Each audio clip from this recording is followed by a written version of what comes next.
ನಂದು 2 ಮಕ್ಕಳಿಗೆ ತಲೆಸೇಮಿ ಅಂತ ಒಂದು ಪ್ರಾಬ್ಲಮ್ ಇತ್ತು ಸರ್. ಮಂತ್ಲಿ ಹೋಗಿ ಚೆಕಪ್ ಮಾಡಬೇಕು, ಕೆಲವು ಬ್ಲಡ್ ಟೆಸ್ಟ್ಗಳೆಲ್ಲ ಮಾಡಿಸ್ಬೇಕು. ಅಷ್ಟಕ್ಕೂ ಇಲ್ಲದೆ ನಾನು 2 ತಿಂಗಳಿಂದ ನನ್ನ ಮಕ್ಕಳಿಗೆ ಚೆಕಪ್ ಮಾಡಿಸ್ತಾ ಇಲ್ಲ. ಯಾಕೆಂದ್ರೆ ಬಂದಿದ್ದೆಲ್ಲ ಇಲ್ಲಿ ನನ್ನ ಮನೇಲಿ ಒಂದು ಅಡಿಗೆ ಮಾಡ್ಲಿಕ್ಕೂ ಕೂಡ ನಾನು 1 kg ಉಪ್ಪು ತರದೆ ನಾನು ಎಷ್ಟೋ ದಿನ ಆಗಿಲ್ಲ ಸರ್. ಇವ್ರು ನನ್ನ ತಾಯಿ ಸರ್, ಅವರು ಪೇಷಂಟ್. ಅವ್ರ ಮನೇಲಿದ್ದು 4 ಮಕ್ಕಳನ್ನ ನೋಡ್ಕೊಳ್ತಾರೆ. ನನ್ನ ತಮ್ಮ ಕೂಲಿ ಕೆಲಸ ಮಾಡಿ ಅವರಿಗೆ ಊಟಕ್ಕೆ ತಂದು ಕೊಡ್ತಾ ಇರೋದು ಸರ್. ನಾನು ದುಡಿದೆಲ್ಲ ನನ್ನ ಸಂಘಗಳಿಗೆ ಕಟ್ಟೋದೇ ಆಗ್ತಾ ಇದೆ. ನನ್ನ ಮನೇಲಿ ಒಂದು ಒಲೆ ಕೂಡ ನಾನು ಮುಗಿಸ್ತಾ ಇಲ್ಲ. ಅಂತ ಪರಿಸ್ಥಿತಿಯಲ್ಲಿ ಈಗ ನಾನಿರೋದು. ಅದರಿಂದ ಮೇಡಮ್ ಮೇಲೆ ಬಂದ್ಬಿಟ್ಟು ಮಕ್ಕಳನ್ನ ಭಿಕ್ಷೆ ಮಾಡಿ ನಿಮ್ಗೆ ದುಡ್ಡು ಕೊಡಿ.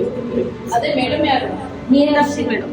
ಮಕ್ಕಳನ್ನ ಬೀದಿಗೆ ಬಿಡಿ, ಆಗ ಅವ್ರ ಅಪ್ಪ ಅಮ್ಮ ಎಲ್ಲಿದ್ರು ಬರ್ತಾರೆ, ನೀವು ಅವ್ರ ಮಕ್ಕಳನ್ನ ಯಾಕೆ ನಿಮ್ಮ ಮನೇಲಿ ಇಟ್ಕೊಂಡಿರೋದು ಅಂತ ಕೇಳಿದ್ರು ಸರ್. ಅವ್ರು ಯಾವ್ದಕ್ಕೂ ಒಪ್ಲಿಲ್ಲ. ಸಂಘದ ಮೆಂಬರ್ಗಳ ಹತ್ರನೂ ರಿಕ್ವೆಸ್ಟ್ ಮಾಡಿದೆ, ಅವರು ಒಪ್ಲಿಲ್ಲ. ಕೊನೆಯದಾಗಿ ನನಗೆ ದುರ್ಗಾಪ್ರಸಾದ್ ಡಾಕ್ಟರ್ ಪರಿಚಯ ಇತ್ತು. ಅವರು ಈ ತರ ಬಡವರಿಗೆ ಸಹಾಯಕ್ಕೆ ನಿಲ್ತಾರೆ ಅಂತ ನನಗೆ ಗೊತ್ತಿತ್ತು. ಅಂದ್ರೆ ಅವರಿಗೆ ಧರ್ಮಸ್ಥಳ ಸಂಘ ಅನ್ನೋದು ಗೊತ್ತಿಲ್ಲ ಸರ್. ಒಂದು ಹೆಂಗಸು ಬಂದ್ಬಿಟ್ಟು ಈ ತರ ಒಂದು ಸಂಘ ಇದೆ, ನಿಮಗೆ ಇವತ್ತು ಸೇರಿದ್ರೆ ಬುಧವಾರಕ್ಕೆ ನಿಮಗೆ ದುಡ್ಡು ಸಿಗುತ್ತೆ 40,000, ಸೇರ್ತೀರಾ ಅಂತ ಹೇಳಿ. ಇವರು ಬೇಡ ಅಂತ ಹೇಳಿದ್ರು ಅವರಿಗೆ ಗೊತ್ತಿಲ್ಲದೆ ಸಂಘದ ಮೆಂಬರ್ಸ್ ಎಲ್ಲ ಉಳಿತಾಯ ಕಟ್ಕೊಂಡು ಸಂಘ ನಡೆಸ್ಕೊಂಡು ಹೋಗಿದ್ದಾರೆ. ಸಾವಿತ್ರಿ ಅವರ ಸಾಮಾನೆಲ್ಲ ಗೀತಾ ಅವ್ರು ಮಾರ್ಕೊಂಡು ಬಳಸ್ಕೊಳ್ತಾ ಇದ್ದಾರೆ. ಅವರ ಥಿಂಗ್ಸ್ನೆಲ್ಲ ಧರ್ಮಸ್ಥಳ ಸಂಘಕ್ಕೆ ಒಪ್ಪಿಸಬೇಕು, ಧರ್ಮಸ್ಥಳ ಸಂಘಕ್ಕೆ ಕಟ್ಟಬೇಕು ಅಂತ. ಧರ್ಮಸ್ಥಳ ಸಂಘ ಒಂದೇ ಅಲ್ಲ, ಅವ್ರದ್ದು ಬೇರೆ ಮೈಕ್ರೋ ಫೈನಾನ್ಸ್ಗಳು ಇದೆ. ಹಾಗಾದ್ರೆ ನೀವು ಅದಕ್ಕೆಲ್ಲ ನೀವು ಕಟ್ಕೊಂಡು ಹೋಗೋದಾದ್ರೆ ಎಲ್ಲ ತಂದು ನಾನು ಕೊಟ್ಬಿಡ್ತೀನಿ ಅಂತ. ಈಗಲೇ ತಕ್ಷಣ ಗೀತಾ ಅವ್ರ ಮನೆಗೆ ಹೋಗ್ಬಿಟ್ಟು ಸಾವಿತ್ರಿ ಅವ್ರದ್ದು ಏನೆಲ್ಲ ವಸ್ತು ಇದೆ ಎಲ್ಲ ಒಂದು ಫೋಟೋ ತೆಗೆದು ನನಗೆ ಕಳಿಸ್ಕೊಡಿ ಅಂತ. ನಾನು ಆಫೀಸಿಂದ ಮನೆಗೆ ಹೋಗೋಷ್ಟರಲ್ಲಿ ನನ್ನ ಮನೆ ಬಾಗಿಲಲ್ಲಿ 4 ಜನ ಹೆಂಗಸನ್ನ ಕಾವಲು ಬಿಟ್ಟಿದ್ದಾರೆ.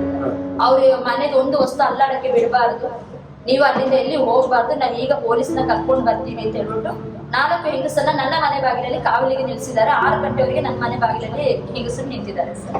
ನನ್ನ ಗಂಡ ಅವ್ರು ಕೂಲಿ ಕೆಲಸ ಮಾಡ್ತಾ ಇದ್ದಿದ್ದು ಸರ್. ಆದ್ರೆ ಈಗ ಅವರಿಗೆ ಪ್ರಾಬ್ಲಮ್ ಇರೋದ್ರಿಂದ, ಅಂದ್ರೆ ಅವ್ರು ಸೆಂಟ್ರಿಗೆ ಕೆಲಸ ಮಾಡೋದು, ಈ ಮೇಲೆಲ್ಲ ಹತ್ತಿ ಕೆಲಸ ಮಾಡ್ಬೇಕು. ಸ್ವಲ್ಪ ಮೇಲೆ ಹತ್ತುವಾಗ ಅವರಿಗೆ ತಲೆ ತಿರುಗಿದಾಗೆ ಆಗುತ್ತೆ. ಹಾಗಾಗಿ ಅವ್ರು ಏನು ಕೆಲಸಕ್ಕೇನು ಹೋಗ್ತಾ ಇಲ್ಲ, ಅವ್ರ ಮನೇಲೇ ಇರೋದು. ನಾನು ಸಂಘದ ಅವ್ರ ಹತ್ರ ಹೋಗಿ ಮಾತಾಡಿದೆ, ಅವರಿಂದ ನನಗೇನು ಪರಿಹಾರ ಸಿಗಲಿಲ್ಲ. ಸಂಘದ ಮೆಂಬರ್ಸ್ಗಳ ಹತ್ರ ರಿಕ್ವೆಸ್ಟ್ ಮಾಡಿದೆ, ಅವರಿಂದನೂ ಏನು ಮಾಡ್ಲಿಕ್ಕಾಗಿಲ್ಲ ಸರ್. ಮತ್ತೆ ಯಾವಾಗ ಈ ಧರ್ಮಸ್ಥಳ ಸಂಘದ ಕಂಪ್ಲೇಂಟ್ ಆಯಿತು, ಆಗ ಪೊಲೀಸ್ ಸ್ಟೇಷನ್ ಅಲ್ಲೂ ನನಗೆ ಗೊತ್ತಾಯ್ತು. ಅವ್ರು ಹೋದ್ರು ಅಲ್ಲೇ ಕಾಂಪ್ರಮೈಸ್ ಮಾಡಿ ಬಿಡ್ತಾರೆ ಅನ್ನೋದು ನನಗೆ ಗೊತ್ತಾಯ್ತು. ಈಗ ಇವತ್ತು ಒಂದು ಸಂಘ ಇದೆ ಅಂತ ಹೇಳಿದ್ರೆ ಅದರದ್ದು ದುಡ್ಡು ಕಟ್ಟೋವರೆಗೆ ನಾನು ಇಲ್ಲಿ ಹೋಗುವಾಗಿಲ್ಲ. ನಾನು ಅವತ್ತು ದುಡಿದ್ರೆ ಮಾತ್ರ ನನಗೆ ಅವತ್ತು ಕಟ್ಲಿಕ್ಕೆ ಆಗುತ್ತೆ. ನನಗೆ ಅವತ್ತು ಫುಲ್ ಅಲ್ಲೇ ಆಗ್ಬಿಡುತ್ತೆ. ಕಟ್ಟೋ ತನಕ ನಾನೆಲ್ಲಾದ್ರೂ ಹೋದ್ರೆ ಬಾಕಿ ಮೆಂಬರ್ಸ್ನ ಇಲ್ಲಿ ಎದ್ದೇಳಕ್ಕೆ ಬಿಡೋದಿಲ್ಲ. ನನ್ನಿಂದಾಗಿ 9 ಜನ ಕೂಲಿ ಕೆಲಸ ಮಾಡೋರು ಕೆಲಸ ಬಿಟ್ಟು ಅಲ್ಲಿ ನಿಂತ್ಕೊಳ್ಬೇಕು. ಇವ್ರದ್ದು ಈ ತರ ಒಂದು ಪ್ರೆಷರ್ಗೆ ಎಷ್ಟೋ ಸಲ ನಾನೇ ಊರ್ ಬಿಟ್ಟು ಹೋಗ್ಬಿಡುವ ಅಂತ ಆಗ್ತದೆ ಸರ್. ಆದ್ರೆ ನಾವು ಮಕ್ಕಳನ್ನೆಲ್ಲ ಬಿಟ್ಟು ಊರ್ ಬಿಟ್ಟು ಹೋದ್ರೆ ನಾವ್ ಹೇಗೆ ಸರ್ ಬರ್ತೀವಿ? ನಮ್ಗೆ ಊರ್ ಬಿಟ್ಟು ಹೋಗೋ ಉದ್ದೇಶನೂ ಇಲ್ಲ ನಮಗಿಲ್ಲ. ಆದ್ರೆ ಈ ತರ ಪ್ರೆಷರ್ ಇದ್ದಾಗ ಮತ್ತೆ ನಮಗೆ ಬೇರೆ ದಾರಿ ಇಲ್ಲ, ಈಗ ಅದೇ ಮಾಡ್ಬೇಕಾಗುತ್ತೆ ಸರ್. ಆ ತರ ಆಗ್ಬಿಟ್ಟಿದೆ ನಮಗೆ. ಹಗಲು ರಾತ್ರಿ ಮನೆ ಹತ್ರ ಜನ ಸರ್. ಬೆಳಿಗ್ಗೆ ಎದ್ದೇಳೋ ಮುಂಚೆ ಒಂದು ಬಾಗಿಲು ಕಟ್ತಾರೆ.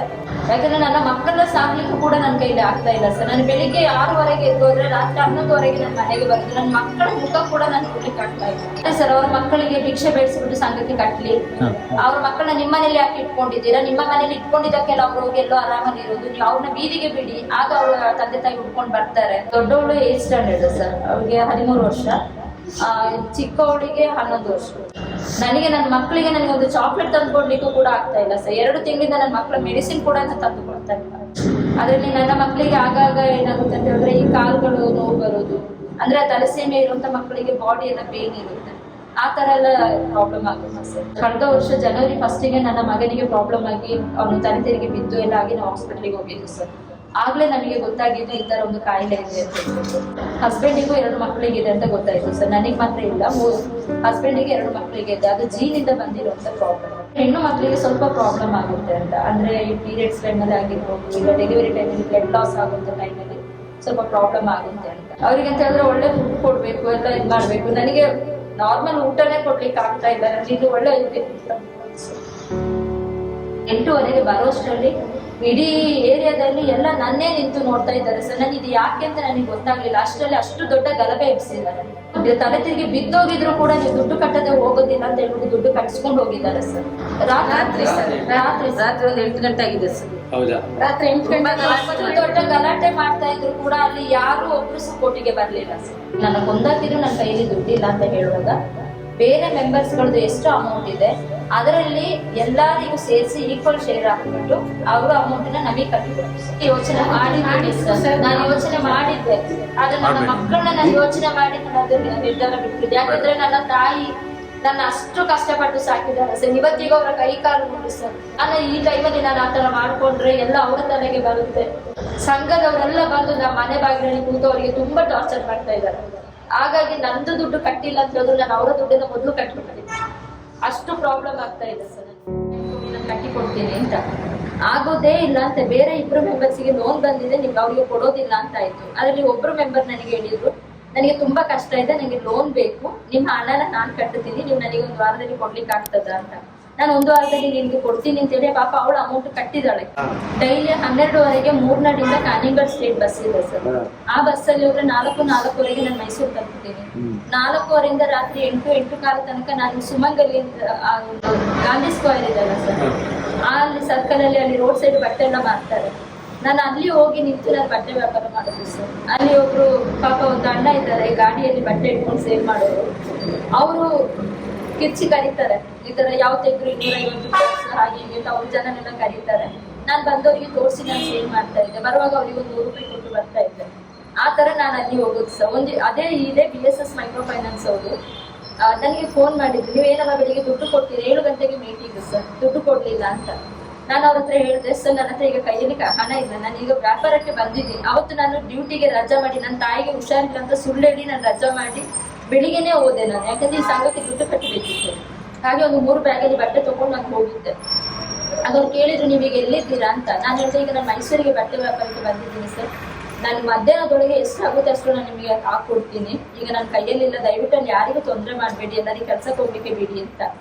ಆಗೋದೇ ಇಲ್ಲ ಅಂತ ಹೇಳಿದ್ರು ಸರ್. ಅದಾದ ಮೇಲೆ ಇವರು ಅವರ ಬ್ರಾಂಚ್ ಮೈಸೂರಲ್ಲಿ ಇರೋರಿಗೆ ಫೋನ್ ಮಾಡಿ ಆ ಸುಮಂಗಲಿ ಹತ್ರ ನನ್ನ ಹುಡ್ಸಿದಾರಂತೆ ಸರ್. ಆ ಮೈಸೂರ ನಾನು ಹೇಳಿದ ಜಾಗದ ಹತ್ರ ಅವರ ಬೇರೆ ಸಂಘದ ಮೆಂಬರ್ಸ್ ನ ಇಟ್ಟಿದ್ದಾರೆ, ನಿಮ್ಗೆ ಸಿಕ್ಕಿಲ್ಲ ಅಂತ ಆ ತರ ಹುಡ್ಸಿದ್ದಾರೆ ಸರ್. ನಾನು ಹೇಳ್ತಾ ಇದ್ದೀನಿ, ನಾನಂತೂ ಸ್ಪಾಟ್ ಹೇಳಿದ್ದೀನಿ ಸರ್, ಇಂಥ ಜಾಗದಲ್ಲೇ ಇದ್ದೀನಿ ನಾನು ವ್ಯಾಪಾರ ಮಾಡಿನೇ ನಾನು ನಿಮಗೆ ಹಾಕೊಡ್ಬೇಕು ಅಂತ. ಯಾರಿಗೂ ಎದ್ದೇಳಕ್ಕೆ ಬಿಡಲ್ಲ ಸರ್. 1 ಗಂಟೆ ಆದ್ರೆ ಹೆಂಗಸರಲ್ಲಿ ಕೂರಿಸ್ಕೊಳ್ತಾರೆ, ಅವ್ರನ್ನ ಇಂಡೈರೆಕ್ಟ್ ಆಗಿ ಬ್ಲಾಕ್ ಮೇಲ್ ಮಾಡ್ತಾರೆ ಸರ್. ನಿಮ್ಗೆ ಲೋನ್ ಕೊಡೋದಿಲ್ಲ, ನಿಮ್ಮ ಸಿಬಿಲ್ ಔಟ್ ಆಗುತ್ತೆ, ಆ ತರ ಈ ತರ ಅಂತ ಹೇಳ್ಬಿಟ್ಟು ಅವರಿಗೆ ಬ್ಲಾಕ್ ಮೇಲ್ ಮಾಡೋದ್ರಿಂದ ಆ ಹೆಂಗಸರು ಬಂದು ನನ್ನ ಹತ್ರ ನೀವು ದುಡ್ಡು ಕಟ್ಟಬೇಕು ಅಂತ ನಮಗೆ ಹಿಂಸೆ ಮಾಡ್ತಾರೆ ಸರ್.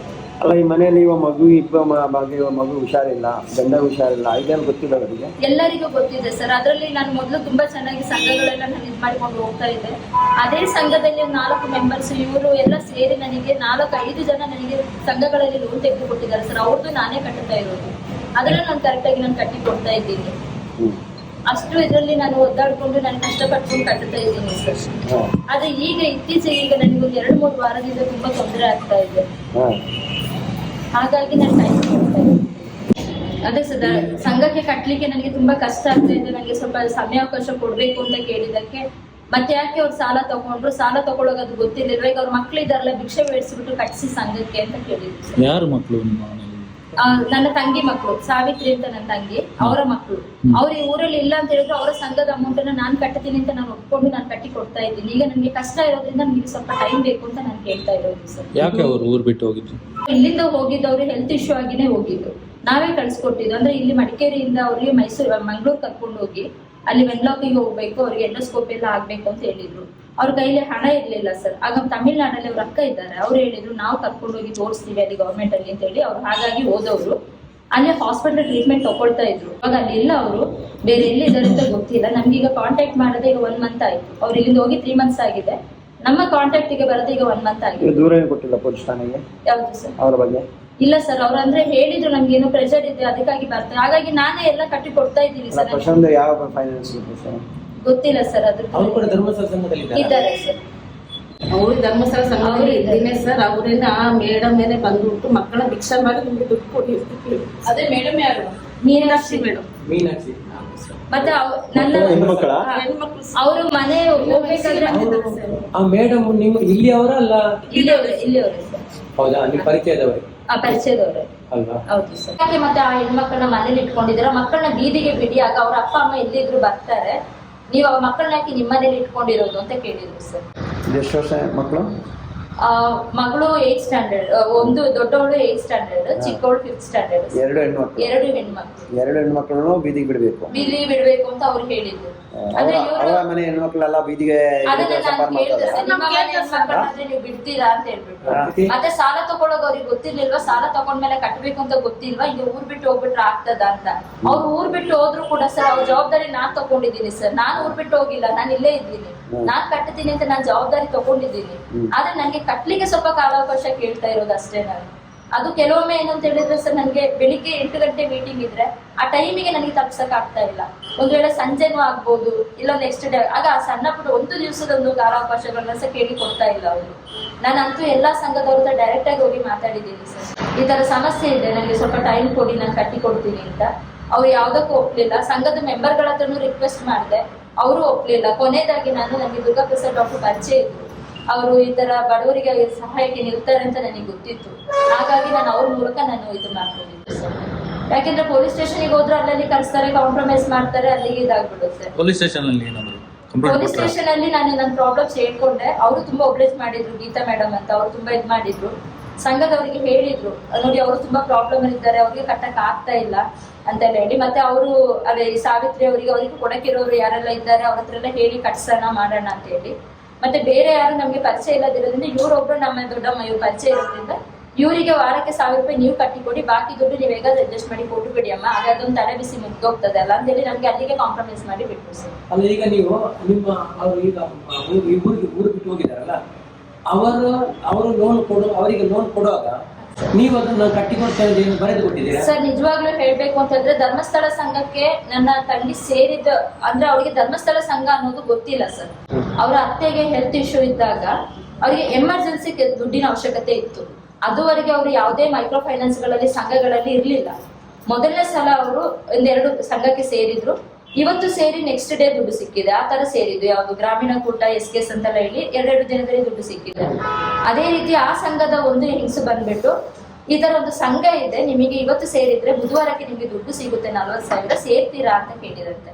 ಆಗ ಇವರು ನಾನು ಸೇರ್ತೀನಿ ಅಂತ ಹೇಳುವಾಗ, ನೀವು ಡಾಕ್ಯುಮೆಂಟ್ಸ್ ಎಲ್ಲ ತಗೊಂಡ್ ಬನ್ನಿ, ಮೇಡಮ್ ಬಂದಿದ್ದಾರೆ ಅಂತ. ಇವರು ಡಾಕ್ಯುಮೆಂಟ್ಸ್ ಎಲ್ಲ ತಗೊಂಡು ಹೋದ್ರು. ಹೋಗಿ ಅವ್ರು ಹೇಳಿದ ಕಡೆ ಎಲ್ಲ ಸಿಗ್ನೇಚರ್ ಮಾಡಿದ್ರು, ಡಾಕ್ಯುಮೆಂಟ್ಸ್ ಎಲ್ಲ ಕೊಟ್ಟಾಯ್ತು. ಭಾನುವಾರ ಸರ್ ಬರ್ತಾರೆ. ಅವ್ರು ಬಂದಾಗ ಈ ಸಂಘದ ಬಗ್ಗೆ ಮಾಹಿತಿ ಕೊಡ್ತಾರೆ, ನೀವು ಭಾನುವಾರ ಮೀಟಿಂಗ್ ಬನ್ನಿ ಅಂತ ಹೇಳಿದ್ದಾರೆ. ಭಾನುವಾರ ಮೀಟಿಂಗ್ ಹೋದಾಗ ಇವರಿಗೆ ಗೊತ್ತಾಗಿದ್ದು ಧರ್ಮಸ್ಥಳ ಸಂಘ ಅಂತ ಹೇಳಿ. ಅದರಲ್ಲಿ ಲೋನ್ ಸಿಗ್ಲಿಕ್ಕೆ ತುಂಬಾ ಲೇಟ್ ಆಗ್ತದೆ, ಅದೇ ಅವ್ರಿಗೆ ಅವಾಗಕ್ಕೆ ಅವಶ್ಯಕತೆ ಇದ್ದಿದ್ದು ಅಮೌಂಟ್. ಹಾಗಾಗಿ ಮತ್ತೆ ವಾರ ಮೀಟಿಂಗ್ ಹೋಗ್ಲಿಕ್ಕೆ ಆಗಲ್ಲ, ಕಷ್ಟ ಆಗುತ್ತೆ ಅಂತ ಹೇಳ್ಬಿಟ್ಟು ಅವರ ಗಂಡ ಆ ಸಂಘ ಆದ್ರೆ ಬೇಡ ಅಂತ ಹೇಳಿದ್ರು. ಆಗ ಇವ್ರು ಹೋಗಿ ಅಲ್ಲಿ ಹೇಳಿದ್ದಾರೆ, ನನಗಿದು ಬೇಡ ಅಂತ ಹೇಳಿ. ಮತ್ತೆ ಅವ್ರು ಹೇಳಿದ್ರಂತೆ, ಇಲ್ಲ ನೆಕ್ಸ್ಟ್ ವಾರ ಬನ್ನಿ, ಮೇಡಮ್ ನಿಮ್ಮ ಹತ್ರ ಮಾತಾಡ್ತಾರಂತೆ, ಹಾಗೆ ಹೀಗೆ ಅಂತ ಹೇಳಿ. ನೆಕ್ಸ್ಟ್ ವಾರ ಹೋದಾಗ ಮೇಡಮ್, ಅದೇ ಸೇವಾ ಪ್ರತಿನಿಧಿ ಮೀನಾಕ್ಷಿ ಮೇಡಮ್, ಇಲ್ಲಮ್ಮ ಇದು ಒಳ್ಳೆ ಸಂಘ, ನೀವು ಕಟ್ಕೊಂಡು ಹೋಗಿ, ಬರೀ ಉಳಿತಾಯ ಕಟ್ಟಿ, ಲೋನ್ ಬೇಡ ಅಂದ್ರೂ ಪರವಾಗಿಲ್ಲ, ಉಳಿತಾಯ ಕಟ್ಕೊಂಡು ಹೋಗಿ, ಒಳ್ಳೆ ಸಂಘ ಹಾಗೆ ಹೀಗೆ ಅಂತ ಹೇಳುವಾಗ, ಇಲ್ಲ ಮೇಡಮ್ ನನ್ನ ಗಂಡ ಬೇಡ ಅಂತ ಹೇಳ್ತಾ ಇದ್ದಾರೆ, ನನಗೆ ಬೇಡ ಅಂತ ಹೇಳಿದ್ದಾರೆ. ಸರಿ ಆಯ್ತು ಬಿಡಿ, ಕ್ಯಾನ್ಸಲ್ ಮಾಡ್ತೀವಿ ಅಂತ ಹೇಳಿದ್ದಾರೆ. ಡಾಕ್ಯುಮೆಂಟ್ಸ್ ಕೇಳುವಾಗ ಅದು ಒಂದ್ಸಲ ಕೊಟ್ಟರೆ ಸಿಕ್ಕಲ್ಲ ವಾಪಸ್ ಅಂತ ಹೇಳುವಾಗ ಬೇಡ ಅಂತ ಹೇಳಿ ವಾಪಸ್ ಬಂದ್ಬಿಟ್ಟಿದ್ದಾರೆ ಸರ್. ಅಲ್ಲಿಗೆ ಆ ಮ್ಯಾಟರ್ ಮುಗ್ದೋಯ್ತು. ಅದಾಗಿ ಸುಮಾರು ಒಂದು 7-8 ತಿಂಗಳ ನಂತರ ನಮ್ಮ ತಾಯಿನೂ ಇದ್ದಾರೆ ಧರ್ಮಸ್ಥಳ ಸಂಘದಲ್ಲಿ, ಅವರು ಲೋನ್ ತಗೊಂಡಿದ್ದಾರೆ. ಇವ್ರು ನಮ್ಮ ತಾಯಿ. ಇವ್ರದ್ದು ಲೋನಿಗಾಗಿ ನಾನು ನಮ್ಮ ತಾಯಿ ಆಫೀಸಿಗೆ ಹೋದಾಗ, ಅವಾಗ ಅಲ್ಲಿದ್ದು ಮೊದಲೊಬ್ರು ನಾಗರಾಜ್ ಸರ್ ಅಂತ ಇದ್ರು. ಆಗ ಅವರು ನನ್ನ ನೋಡಿ ಹೇಳಿದ್ರು, ನಿಮ್ಗೆ ಯಾರಾದ್ರೂ ಅಕ್ಕನ ತಂಗಿನೋ ಇದ್ದಾರಾ, ನೇರುನಗರ ಒಕ್ಕೂಟದಲ್ಲಿ ಇದ್ದಾರಲ್ಲ ಅಂತ ಹೇಳಿದ್ರು. ಯಾಕಂದ್ರೆ ನನ್ನ ತಂಗಿ ಇದ್ದಾರೆ ಸರ್, ಆದ್ರೆ ಅವ್ರು ಧರ್ಮಸ್ಥಳ ಸಂಘದಲ್ಲಿ ಇಲ್ಲ ಅಂತ ನಾನು ಹೇಳಿದೆ. ಇಲ್ಲ ಅಮ್ಮ ಇದ್ದಾರೆ, ಅವ್ರು ನಮ್ಮ ಸಂಘದಲ್ಲೇ ಇದ್ದಾರೆ ಅಂತ. ನಾನು ಇಲ್ಲ ಅಂತ ಹೇಳುವಾಗ ಅವರು ಆ ಫಸ್ಟ್ ಡೇ ಫೋಟೋ ತೆಗ್ದಿದ್ದು ಅದನ್ನ ತೋರಿಸಿದ್ರು. ಇವ್ರು ತಾನೇ ನಿಮ್ ತಂಗಿ, ನೋಡಿ ನಿಮ್ ತರನೇ ಇದ್ದಾರೆ ಅಂತ ಹೇಳಿದೆ. ಹೌದು, ಇದು ಮೊದಲು ಸೇರ್ಲಿಕ್ಕೆ ಹೋದಾಗ ತೆಗ್ದಿದ್ದು, ಅದ್ರ ಮೇಲೆ ಅವ್ರು ಬೇಡ ಅಂತ ಬಂದಿದ್ದಾರೆ ಅಂತ. ಇಲ್ಲ ಅಮ್ಮ, ಅವ್ರದ್ದು ದುಡ್ಡು 1200 ರೂಪಾಯಿ ತನಕ ಉಳಿತಾಯ ಕಟ್ಟಿದಾರಲ್ಲ, ನೀವ್ ಅದ್ ಹೆಂಗೆ ಇಲ್ಲ ಅಂತ ಹೇಳ್ತೀರಾ? ಉಳಿತಾಯ ನಾವು ಕಟ್ಟಿದ್ ಸರ್, 20 ರೂಪಾಯಿ. ಇವರು ಸಂಘದವ್ರು ಏನ್ ಮಾಡಿದ್ದಾರೆ, ಒಂದು ಸಂಘಕ್ಕೆ ಮಿನಿಮಮ್ 5 ಜನ ಗ್ರೂಪ್ಗೆ ಜನ ಬೇಕು ಅಂತ ಹೇಳ್ಬಿಟ್ಟು ಇವರು ಬೇಡ ಅಂತ ಹೇಳಿದ್ರು. ಅವರಿಗೆ ಗೊತ್ತಿಲ್ಲದೆ ಸಂಘದ ಮೆಂಬರ್ಸ್ ಎಲ್ಲ ಉಳಿತಾಯ ಕಟ್ಕೊಂಡು ಸಂಘ ನಡೆಸ್ಕೊಂಡು ಹೋಗಿದ್ದಾರೆ. ಮೆಂಬರಿಗೆ ವಿಷಯನೇ ಗೊತ್ತಿಲ್ಲ. ಲಾಸ್ಟಿಗೆ ನಾವು ಬಂದು ಹೇಳುವಾಗ ಇವಳು ಹೇಳ್ತಾಳೆ, ಇಲ್ಲ ನಾನು ಅವತ್ತೇ ಬೇಡ ಅಂತ ಹೇಳ್ಬಿಟ್ಟಲ್ಲ, ನನಗೆ ಗೊತ್ತೇ ಇಲ್ಲ ಅಕ್ಕ ಅಂತ ಬೇಡ ಅಂತ ಹೇಳಿ. ಮತ್ತೆ ನಾನು ಹೋಗಿ ಸಂಘದ ಬುಕ್ ತೆಗೆಸ್ಬಿಟ್ಟು ನೋಡ್ಬೇಕಾದ್ರೆ ಅವಳ ಹೆಸರಿನ ಮುಂದೆ ಇವರೇ ಸಂಘದ ಮೆಂಬರೇ ಸಿಗ್ನೇಚರ್ ಹಾಕೊಂಡು 20 ರೂಪಾಯಿ ಉಳಿತಾಯ ಕಟ್ತಾ ಹೋಗಿದ್ದಾರೆ ಸರ್. ಯಾಕಂದ್ರೆ ಅವರಿಗೆ ಜನ ಬೇಕಿತ್ತು, ಅವ್ರು ಕಟ್ಕೊಂಡು ಹೋಗಿದ್ದಾರೆ. ಆಗ ನಾನು ಅವ್ರ ಜೊತೆ ಜಗಳ ಮಾಡಿದೆ. ಒಂದು ಮೆಂಬರ್ಗೆ ಗೊತ್ತಿಲ್ಲ ಅದೇ ಅದು ಹೇಗೆ ನೀವು ಸಂಘ ನಡೆಸ್ತೀರಾ, ಬೇಡ ಅಂತ ಹೇಳಿದ್ಮೇಲೆ ನೀವು ಕ್ಯಾನ್ಸಲ್ ಮಾಡ್ಬೇಕಿತ್ತಲ್ವಾ ಅಂತ ಹೇಳ್ಬಿಟ್ಟು. ಅದು ನಮ್ಗೆ ಬೇರೆ ಜನ ಇರ್ತಿಲ್ಲ, ಬೇರೆ ಜನ ಆದ್ಮೇಲೆ ಇದ್ ಮಾಡ್ತೀವಿ ಅಂತ ನಾನು ಮತ್ತೆ ಹೆಡ್ ಆಫೀಸಿಗೆ ಕಂಪ್ಲೇಂಟ್ ಮಾಡಿದೆ ಸರ್. ಮೀನಾಕ್ಷಿ ಮೇಡಮ್ ಮೇಲೆ ಮತ್ತೆ ಸಂಘದ ಮೆಂಬರ್ ಮೇಲೆ ನಾನು ಕಂಪ್ಲೇಂಟ್ ಮಾಡಿದೆ. ನಮಗೆ ಗೊತ್ತಿಲ್ಲದೆ ಗ್ರೂಪ್ ನಡೆಸ್ತಾ ಇದ್ದಾರೆ ಅಂತ ಹೇಳ್ಬಿಟ್ಟು. ಅಲ್ಲಿಂದ ಅವರು ಮೇಲ್ವಿಚಾರಕರು ನನ್ನ ಕರೆದ್ರು ಹೇಳಿದ್ರು, ನಾನು ಆ ಗ್ರೂಪ್ ಸಂಘದಲ್ಲಿ ಇರೋದ್ರಿಂದ ನೋಡಿ ಅಮ್ಮ ಅವ್ರು ಏನೋ ಇದು ಮಾಡ್ಕೊಂಡು ಜನ ಇಲ್ಲ ಅಂತ ಹೇಳಿ ನಡೆಸಿದ್ದಾರೆ, ಬಿಟ್ಟು ಬಿಡಿ ಅದನ್ನ. ಈಗ ಬೇರೆ ಮೆಂಬರ್ನ ಸೇರಿಸ್ಕೊಂಡು ನಿಮ್ಮ ತಂಗಿ ಹೆಸರನ್ನ ನಾವು ತೆಗ್ದಾಕ್ತೀವಿ, ಇನ್ನು ಅದ್ರ ಬಗ್ಗೆ ಏನು ತಲೆ ಕೆಡ್ಸ್ಕೋಬೇಡಿ, ನಿಮಗೇನು ತೊಂದರೆ ಆಗೋದಿಲ್ಲ ಅಂತ ಹೇಳಿ ನಮ್ಮನ್ನ ಅಲ್ಲಿಗೆ ಕಾಂಪ್ರಮೈಸ್ ಮಾಡಿದ್ರು ಸರ್. ನಾವು ಒಪ್ಕೊಂಡು ಸುಮ್ಮನೆ ಆದ್ವಿ. ಅದಾಗಿ ಎಷ್ಟೋ ಟೈಮ್ ಆದ ಮೇಲೆ ನನ್ನ ತಂಗಿಯವ್ರಿಗೆ ಏನೋ ಪ್ರಾಬ್ಲಮ್ ಇತ್ತಂತೆ. ಈ ಸಂಘದ ಇವರು ಸೇವಾ ಪ್ರತಿನಿಧಿ, ನೀವು ನಿಮ್ಗೆ 1 ಲಕ್ಷ ಲೋನ್ ಮಾಡಿ ಕೊಡ್ತೀವಿ, ನೀವು ಕರೆಕ್ಟ್ ಆಗಿ ಮೀಟಿಂಗ್ ಬಂದು ಕಟ್ಕೊಂಡು ಹೋಗೋದಾದ್ರೆ ನಿಮ್ಗೆ 1 ಲಕ್ಷ ಲೋನ್ ಮಾಡಿ ಕೊಡ್ತೀವಿ ಅಂತ ಹೇಳ್ಬಿಟ್ಟು ಅವ್ರನ್ನ ಕರ್ಕೊಂಡಿದ್ದಾರೆ ಸರ್. ಮತ್ತೆ ಅವರ ಗಂಡನೇ ಬಂದು ಸಾಕ್ಷಿಗೆ ಸೈನ್ ಹಾಕಿ ಅವರು 1 ಲಕ್ಷ ಲೋನ್ ತಗೊಂಡಿದ್ದಾರೆ. ಅವ್ರು ಹೋಗೋ ತನಕನೂ ಅವ್ರು ಕರೆಕ್ಟ್ ಆಗಿ ಕಟ್ಟಿದ್ದಾರೆ. ಅವ್ರು ಹೋದ ಮೇಲೂ ನಾನು ಕಟ್ಟಿ ಕೊಡ್ತಾ ಇದ್ದೆ. ಆದ್ರೆ ಈಗ ನನಗೆ ತೊಂದರೆ ಇರೋದ್ರಿಂದ ಸ್ವಲ್ಪ ಲೇಟ್ ಆಗ್ತಾ ಇರೋದ್ರಿಂದ ಇಷ್ಟೆಲ್ಲ ಪ್ರಾಬ್ಲಮ್ಸ್ ಆಗ್ತಾ ಇರೋದು ಸರ್. ಈಗ ನಿಮ್ಮ ತಂಗಿ ಸಾಲ ತಗೊಂಡಿಲ್ಲ, ಆದ್ರೂ ಕೂಡ ತಗೊಂಡಿದ್ದಾರೆ, 1 ಲಕ್ಷ ತಗೊಂಡಿದ್ದಾರೆ. ಇದೆಲ್ಲ ಆದ ನಂತರ ಈ ಮೆಂಬರ್ಸ್ ಗಳೇ ಅವ್ರದ್ದು 1200-300 ರೂಪಾಯಿ ಉಳಿತಾಯನೂ ಕಟ್ಟಿದ್ದಾರೆ. 20 ರೂಪಾಯಿ ಲೆಕ್ಕದಲ್ಲಿ ಉಳಿತಾಯನೂ ಕಟ್ಟಿದ್ದಾರೆ. ಅದಾದ ಮೇಲೆ ಇವ್ರು ತುಂಬಾ ಕಷ್ಟದಲ್ಲಿದ್ದಂತ ಟೈಮಲ್ಲಿ ಇವ್ರು ಹೇಳಿದಾರಂತೆ, ನಿಮ್ಗೆ 1 ಲಕ್ಷ ಸಾಲ ಕೊಡ್ತೀವಿ, ಬೇರೆ ಸಂಘ ಎಲ್ಲ ಮುಗಿಸ್ಬಿಡಿ, ಒಂದೇ ಕಡೆ ಕಟ್ಕೊಂಡು ಹೋಗಿ, ನಿಮ್ಗೆ ಹೆಲ್ಪ್ ಆಗುತ್ತೆ ಅಂತ ಹೇಳ್ಬಿಟ್ಟು ಅವ್ರಿಗೆ ಕನ್ವಿನ್ಸ್ ಮಾಡಿ ಸಂಘಕ್ಕೆ ತಗೊಂಡು ಅವ್ರು ಲೋನು ಕೊಟ್ಟಿದ್ದಾರೆ. ಅವರೇ ಗಂಡ ಹೆಂಡತಿ ಹೋಗಿ ಅವ್ರು ಸೈನ್ ಮಾಡಿ ಎಲ್ಲ ಮಾಡಿ ಅವ್ರು ಲೋನ್ ಎಲ್ಲ ತಗೊಂಡಿದ್ದಾರೆ, ಕರೆಕ್ಟ್ ಆಗಿ ಕಟ್ಕೊಂಡು ಹೋಗ್ತಾ ಇದ್ರು ಸರ್. ಈಗ ಅವ್ರು ಹೋದ ನಂತರ ನಾನ್ ಕಟ್ತಾ ಇದ್ದೆ, ಅವ್ರು ಬರೋ ತನಕ ನಾನು ಕಟ್ಟುತ್ತೀನಿ ಅಂತ ನಾನು ಕಟ್ಟುತ್ತಾ ಇದ್ದೆ. ಈಗ ಇತ್ತೀಚೆಗೆ ಪ್ರಾಬ್ಲಮ್ ಆಗಿರೋದ್ರಿಂದ ಇಷ್ಟೆಲ್ಲ ತೊಂದರೆ ಆಗ್ತಾ ಇದೆ. ನೋಡಿ, ನಿಜವಾಗಿ ಇದಕ್ಕೆ ನಿಮ್ದು ಪಾತ್ರನೇ ಇಲ್ಲ ಇಲ್ಲಿ. ಹೌದು ಸರ್, ನಾನು ನೇರ ಹೇಳ್ತೇನೆ. ಈಗ ಇರುವುದು ಯಾರು? ಆ ಸಂಘವನ್ನು ಅವ್ರು ಹೇಳಿದ್ದಾರೆ, ನಾನು ಬೇಡ ಅಂತ ಹೇಳಿ ಇವರು ಹೊರಗೆ ಬಂದಿದ್ದಾರೆ. ಬಂದ ಮೇಲೆ ಈಗ ಮಾಡಿದವರು ಯಾರು? ಸಂಘದವರು ಮತ್ತು ಮೇಡಮ್ನವರು. ಅದಕ್ಕೆ ಜವಾಬ್ದಾರರು ಅವರೇ. ಹೌದು ಸರ್. ನೀವು ಅದನ್ನು ಕಟ್ಟುವ ಅವಶ್ಯಕತೆ ಇಲ್ಲ.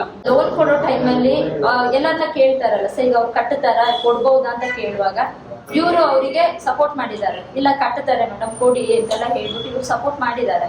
ಮತ್ತೆ ಅವರಿಗೆ ಲೋನ್ ಕೊಟ್ಟಿದ್ದಾರಂತೆ. ಈಗ ಏನ್ ಹೇಳ್ತಿದೆ, ನೀವು ಕಟ್ಟಿಲ್ಲ ಅಂತ ಹೇಳಿದ್ರೆ ನೀವು ಇವ್ರಿಗೆ ಹೇಳ್ತಾ ಇರೋದು. ನೀವು ಅವತ್ತಿಗೆ ಹೇಳಿದ್ರಲ್ಲ, ನೀವೇ ಕಟ್ಟಬೇಕು, ಬೇರೆ ಮೆಂಬರ್ಸಿಗೆ ಹೇಳ್ತಾ ಇಲ್ಲ ಸರ್. ಅವರು ಎಲ್ಲಾ ಮೆಂಬರ್ನು ಕೇಳಿದ್ದಾರೆ, ಎಲ್ಲಾ ಮೆಂಬರು ಒಂದೇ ಇದರಲ್ಲಿ ಒಪ್ಪಿಗೆ ಕೊಟ್ಟಿದ್ದಾರೆ. ಆದ್ರೆ ಇವ್ರೊಬ್ರದ್ದು ಅವ್ರ ನಮ್ಮ ಸ್ವಂತ ರಿಲೇಷನ್ ಅಂತ ಹೇಳೋದ್ರಿಂದ ನೀವೇ ಕಟ್ಟಬೇಕು ಅಂತ ಹೇಳ್ಬಿಟ್ಟು ಇವ್ರ ಮೇಲೆ ಪ್ರೆಷರ್ ಆಗ್ತಾ ಇದ್ದಾರೆ. ಈಗ ನಾನ್ ಕಟ್ಟಲ್ಲ ಅಂತ ಹೇಳಿ ನಿಂತ್ರೆ ಈ ಪೂರ್ತಿ ದುಡ್ಡು ಇವ್ರು ಕಟ್ಬೇಕಂತ. 5 ಜನರಿಗೆ ಈಕ್ವಲ್ ಆಗಿ ಹೇಳ್ಬೇಕು, ಅವ್ರು ಕಟ್ಟಿಲ್ಲ ಅಂದ್ರೆ ಬಾಕಿಯವರು ಸೇರಿಸಿ ಕಟ್ಟಿ ಅಂತ. ಬಟ್ ಬಾಕಿಯವ್ರಿಗೆ ಯಾರಿಗೂ ಅವ್ರು ಇದ್ ಮಾಡ್ತಾ ಅಲ್ಲ, ಇಲ್ಲ. ಕಂಪ್ಲೇಂಟ್ ಮಾಡಿದ್ರು ಅಂತ ಹೇಳಿದ್ರಲ್ಲ, ಯಾವ ಏನಂತ ಕಂಪ್ಲೇಂಟ್ ಮಾಡಿ? ಕಂಪ್ಲೇಂಟ್ ಮಾಡಿದ್ರು ಸರ್, ಪೊಲೀಸ್ ಸ್ಟೇಷನ್. ಅವ್ರು ಬಾಡಿಗೆ ಮನೇಲಿ ಇದ್ದಿದ್ದು ಸರ್. ಅವರು ಬಾಡಿಗೆ ಮನೇಲಿ ಇದ್ರು. ಆ ಮನೆಗೆ ಅವರು ಎಷ್ಟು 20-25 ಸಾವಿರ ಏನೋ ಅಡ್ವಾನ್ಸ್ ಕೊಟ್ಟಿದ್ರಂತೆ. ಈಗ ಅವ್ರು ಅಡ್ವಾನ್ಸ್ ಕೊಟ್ಟಾದ್ಮೇಲೆ ಲಾಸ್ಟಿಗೆ 2-3 ತಿಂಗಳಾಯ್ತು ಅವ್ರು ಹೋಗಿ. ಆಗ ಮನೆ ಓನರ್ ನನ್ನ ಕಾಂಟ್ಯಾಕ್ಟ್ ಮಾಡಿ ನೋಡಮ್ಮ, ಅವ್ರು 2-3 ತಿಂಗಳಿಂದ ಬಂದಿಲ್ಲ, ಅವ್ರ ಅಡ್ವಾನ್ಸ್ ಬಾಡಿಗೆಗೆ ವಜಾ ಆಗಿದೆ. ಈಗ ನಾನೇನು ಅವ್ರು ಬರ್ತಾರ ಇಲ್ವ ಅಂತ ನನಗೆ ಗೊತ್ತಿಲ್ಲ. ಥಿಂಗ್ಸ್ ನ ಇಟ್ಕೊಂಡು ನಾನು ಏನ್ ಮಾಡ್ಬೇಕಾದ್ರೆ, ನಾನು ಥಿಂಗ್ಸ್ ನ ಹೊರಗಡೆ ಹಾಕಿ ಮನೆ ಬೀಗ ಹಾಕ್ತೀನಿ, ನಾನು ಬೇರೆ ಯಾರಿಗಾದ್ರೂ ಬಾಡಿಗೆ ಕೊಡ್ತೀನಿ ಅಂತ ಹೇಳಿದ್ರು. ನಾನು ಹೇಳಿದೆ ಸರಿ ಸರ್, ನೀವು ಹಾಗಾದ್ರೆ ಇದು ಮಾಡೋದಾದ್ರೆ ನಾನೇ ಮನೆ ಥಿಂಗ್ಸ್ ನ ತಗೊಂಡೋಗಿ ನಿಮಗೆ ಖಾಲಿ ಮಾಡಿ ಕೊಡ್ತೀನಿ ಅಂತ ಹೇಳಿ ಮನೆ ಥಿಂಗ್ಸ್ಗಳನ್ನೆಲ್ಲ ನಾನು ತಗೊಂಡ್ ಬಂದು ಇಟ್ಕೊಂಡೆ ಸರ್. ಆಗ ಈ ಸಂಘದವ್ರದ್ದು ಪ್ರೆಷರ್ ಜಾಸ್ತಿ ಆದಾಗ ನಾನು ಒಂದು ವಾಷಿಂಗ್ ಮಿಷಿನ್ ನ 4,000ಕ್ಕೆ ಸೇಲ್ ಮಾಡ್ಬಿಟ್ಟು ನಾನು ಸಮಸ್ತ ಮೈಕ್ರೋ ಫೈನಾನ್ಸ್ ಗೆ ನಾನು ಕಟ್ಟಿ ಕೊಟ್ಟಿದ್ದೀನಿ ಸರ್. ಅದನ್ನ ಬೇರೆ ಯಾರೋ ಮೆಂಬರ್ ಹೋಗಿ ಈ ಸೇವಾ ಪ್ರತಿನಿಧಿ ಮೀನಾಕ್ಷಿ ಮೇಡಮ್ಗೆ ಹೇಳಿದ್ದಾರೆ, ಅವರ ಮನೆ ಥಿಂಗ್ಸ್ ಮಾರ್ಬಿಟ್ಟು ಅವರು ಸಂಘಕ್ಕೆ ಇದು ಮಾಡಿದ್ರು ಅಂತ. ಅದು ಹೇಗೆ ನೀವು ಅವಳ ಸಾಮಾನ ಮುಟ್ಟಕ್ಕೆ ನಿನಗೇನು ಅಧಿಕಾರ ಇದೆ, ನೀನ್ ಹೇಗೆ ಅವಳ ಸಾಮಾನ ಮಾರ್ದೆ ಅಂತ ನನ್ನ ಕೇಳಿದ್ರು.